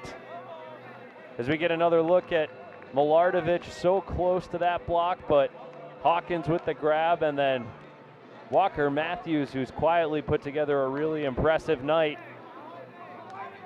just in the soft space for Louis to scooper to, and tell you what, the youngster looking right at home on this O-line. When Carolina won the championship, they had a handler wearing number 21. That was Matt Gusho-Hannes. I'm not comparing Louis to Gusho-Hannes quite yet, but there's something about the calm demeanor he has brought to this game in his first ever opportunity in the pro stage. That's a little Gooch-esque, wouldn't you say? I see it. And I think his performance tonight has got to give Michael Avila and the rest of the Flyers leadership a lot of confidence in what this offense can do and who this offense can rely on as the season progresses. Tucker lays out unsuccessfully on Dunn. Really nice adaptive downfield defense from the Flyers. You have Siraj Madaraju and Reinhardt passing people off in the lane and minimizing those continuation gainers. Artis up the line for Brunker. Just as I say that, Madaraju has no help over the top. And it's a nice space throw. Siraj was kind of face guarding. I'm sure in that thought he probably thought, hey, I at least got someone at the back of the stack who can cheat a little bit. And Brunker attacks the space. Nice throw there. San Diego still with some work to do as the clock ticks down to 6:12. A reminder of the critical importance of this game. This is the final standings in the South a year ago. You had Atlanta and Austin tied for 9-3. Atlanta hosted the South final because Carolina, who had already been eliminated, beat Austin in Austin on the final weekend of the season. But Carolina knew that their playoff hopes were basically done because they lost the tiebreaker with the Growlers. Carolina last year lost 3 times to Atlanta, once to DC, and that double overtime loss to the San Diego squad. 2-goal game midway through the 4th. That San Diego score was their first goal in over 5 minutes. Carolina's done a great job, Ian, of bleeding clock. San Diego's got to do something to up the tempo. Yeah, another 2-minute possession capped off by a goal would all but put this game to bed, I think. Barring something crazy. And we've seen crazy on the opening night in the UFA before. No doubt. Think back to the first game after the pandemic, Minnesota Madison at Breeze. Apologies to the Radicals fans that are tuning in tonight.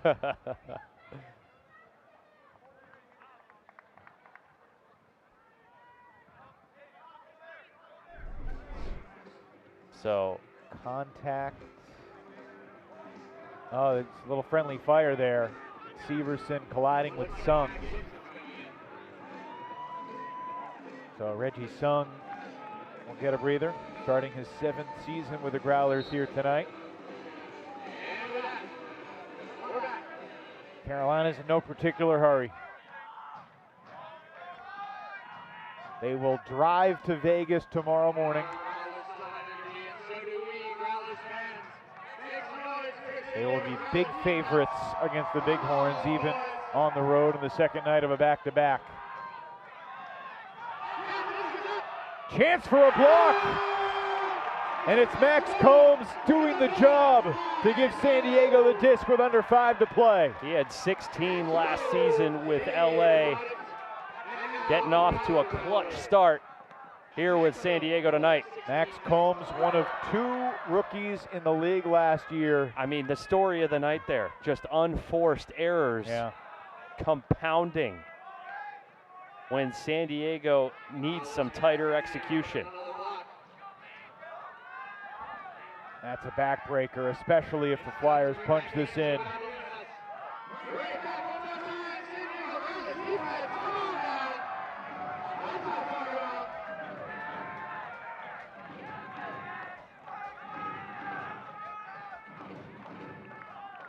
I think what we're seeing in this possession, in my mind, is the story of the night with Carolina. And Will Turner making an injury signal here. That Laviolette down on the Carolina sideline. Grabbing his left ankle or shin. Steve Proden is over there. Steve, what do you see? Yeah, Laviolette just kind of took himself out, called sub. Looks like he's having a problem with his Achilles or a problem with his cramping up, so he's stretching out right now. I think he's okay, it's just a stretch, but he definitely took himself out as he was making that cut in, so looks like he's trying to walk it off. Thank you, Steve.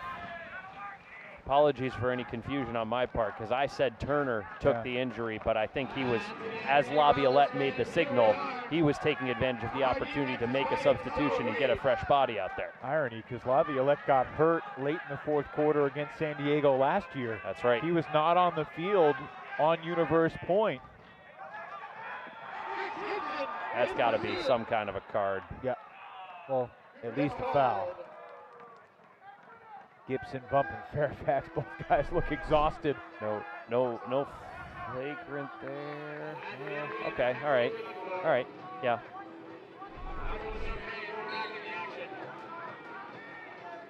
Under 3 minutes we go. But Carolina's calmness to the point. Yeah. I think it's the story of the night.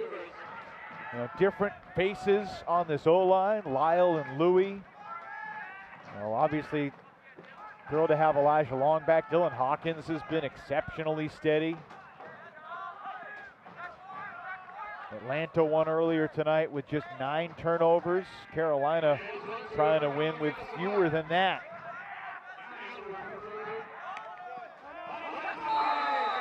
That might be the knockout punch.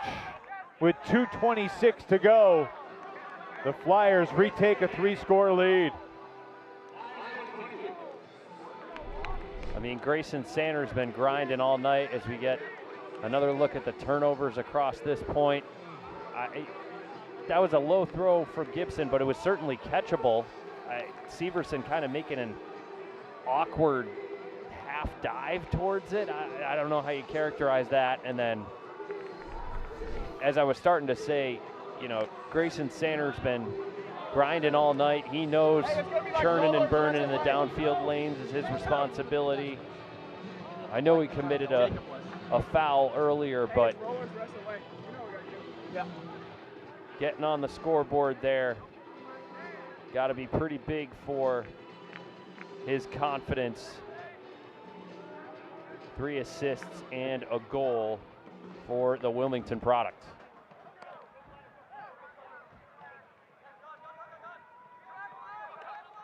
Two and change left in a 3-goal deficit. San Diego needs to hurry. And the Growlers have played a decent game. Artis going deep. He's there with $1:59 to play. And this is where the defensive play calling, playbook, tricks, everything comes into play. Are we doing roller pulls with double teams? Are we, I don't know that I'd be calling a snake in the grass here, but are we doing something like that? You need a spark here defensively. Mix things up, find a way to get Carolina off kilter, and give yourself a chance to bring it back within 1 as Laviolette getting back on the field here under his own power. Great to see. Unlike last year when he didn't come back. Tell me if I'm crazy. It did still look like he was walking a tiny bit gingerly. We shall see. Khalif hydrating. Turner's roller pull to the sideline. Milardovich and Samu. No double team. Yeah, looked like. At least yet. Milardovich going to charge. Yes, he is. Yeah, there you go. Hawkins gets it up. They didn't get the double team set. The long reset to Fairfax. I mean, this is the Ben Snell playbook right here.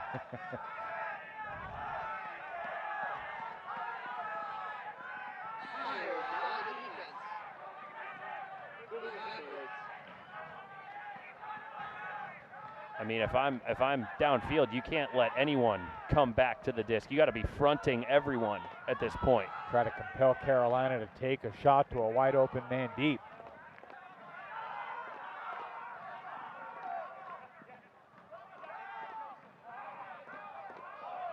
Right in front of the Flyers bench. Nate Lyle, 5 minutes older than his twin brother Jonathan, who is inactive tonight for the Growlers. Flyers felt like they already won the Lyle Bowl because Jonathan wasn't playing. And they are 40 seconds away from winning the actual game as well.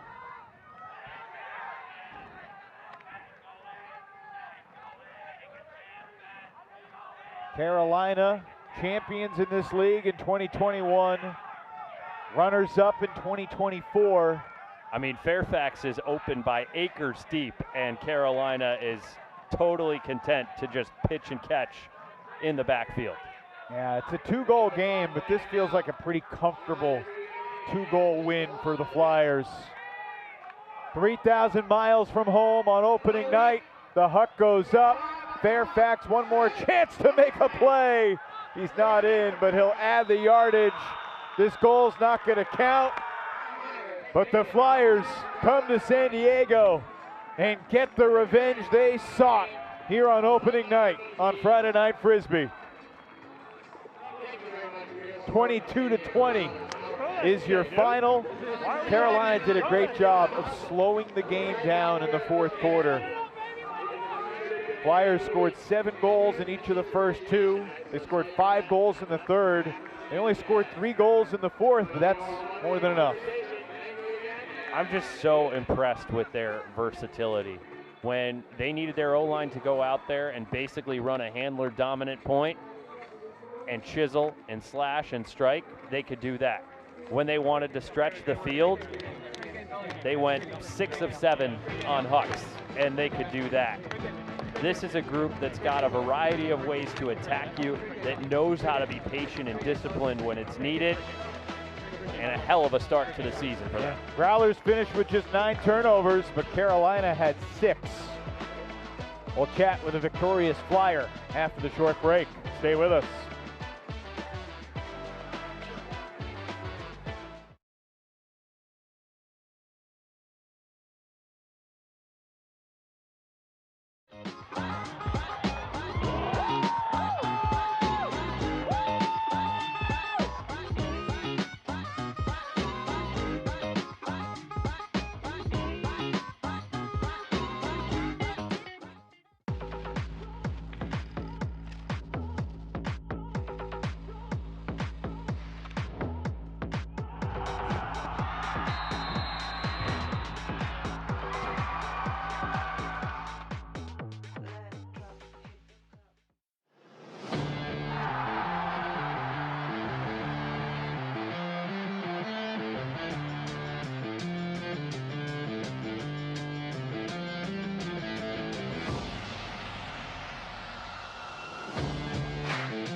Opening night of the 2026 season in the Ultimate Frisbee Association, and the Carolina Flyers just had their best game in franchise history from a possession preservation perspective. They had 7 turnovers in their championship game against New York Ian in 2021. Tonight, just 6 turnovers for the Flyers, the fewest in the game for the Flyers ever. Let's talk with one of the hubs of the offense. Our Delta difference maker is Alan Laviolette. Alan, congratulations. First of all, how you feeling? We saw you go down and come back. What happened? I'm feeling all right. I landed kind of funny on the turf, and my ankle just kind of went for a second. I thought it was gonna be bad, but shook it off, and it ended up being all right. A lot of different glad everything's okay. some new faces on this O-line, and yet opening night on the road, 3,000 miles from home, it looked really smooth. It looked like how it was supposed to look. Yeah, no, it was great. There's a lot of guys that are going up through the UNC, NC State system, and they've been playing together for a long time on ring. And I stopped playing in the men's division last year, but they're just stepping into these new roles, and I think we're adapting the offense and changing from who we used to be to match their skill set, and it's been really awesome to watch. What were you most pleased with the performance of some of your new guys on the O-line, like Jacob Louie and Nate Lyle? It's really hard not to sing their praises. I mean, Jacob Louie is an outstanding handler who I think maybe has gone a little unnoticed in the Southeast for a while, and I'm hoping that this season is going to be a big breakout for him, and he's going to kind of get some of the flowers that he's been deserving for the past couple years. Alan, congratulations on a great start to the season. What do you think the ceiling is for this squad as you've got a really nice victory under your belt to start the season? Yeah, that's a really great question, Ian. I don't know, but I'm really excited to see what we can do. Obviously, there's always going to be a youth talent pipeline in the triangle, and I think we're, gaining that from guys like Braden that are coming back and playing. I'm really excited to get our Colorado influx once they're done, and the UNC guys that opting not to play until after the college season so they can focus No doubt. there. But, yeah. We got Vegas tomorrow. Got a long drive ahead of you, and then a night in Sin City. I am excited. I'm not much of a gambler, but we've tended to have some fun in Pittsburgh, going out to the Riverside Casino. So hopefully we'll be able to, make some memories tomorrow night after the game. Assuming you get the win on the field, how will you celebrate tomorrow night in Vegas?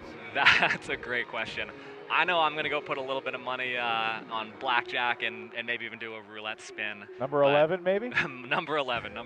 But, yeah, we got to go take care of business first. Nothing's taken for granted in this league, so.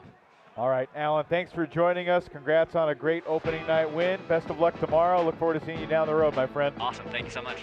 Alan Laviolette, first team All-UFA a season ago, and a scintillating start to the new season here in Southern California. We'll take one more timeout, back to wrap it up and look ahead to week 2 on Friday Night Frisbee right after this.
Well, it's a Lyle family reunion post-game. Lots of laughs, but the Carolina Flyers will have the bigger smiles as they head to Vegas for their second game of the season tomorrow. And you got the Atlanta Hustle heading to Austin. Very possible, Ian, that could be the Carolina Flyers and Atlanta Hustle 2-0 at the top of the season, and more of the same in the South.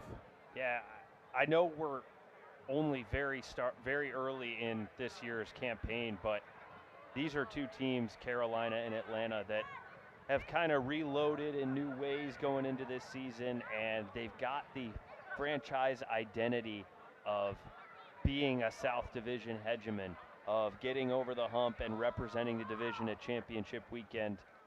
I wouldn't be surprised to see those two groups in the final phases there. And tonight is just the beginning for us on Friday Night Frisbee. Next week will be in New York City.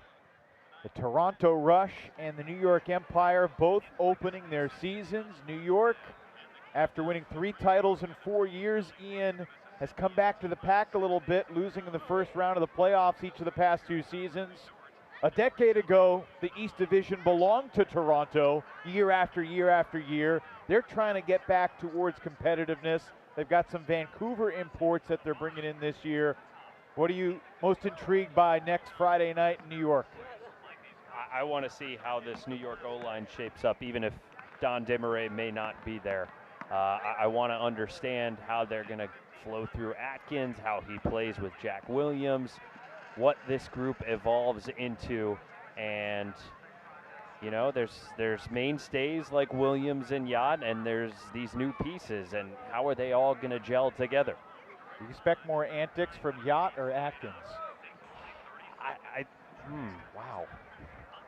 I think Alex is going to have the energy and the excitement. Ben's the pro who's been around the block a few more times. Well, next Friday night, back on the East Coast, 7 o'clock Eastern Time. I'll be alongside Brian Jones in Mount Vernon for the Rush and the Empire. We are off and running 2026 in the Ultimate Frisbee Association. And the Carolina Flyers aren't running, they are flying.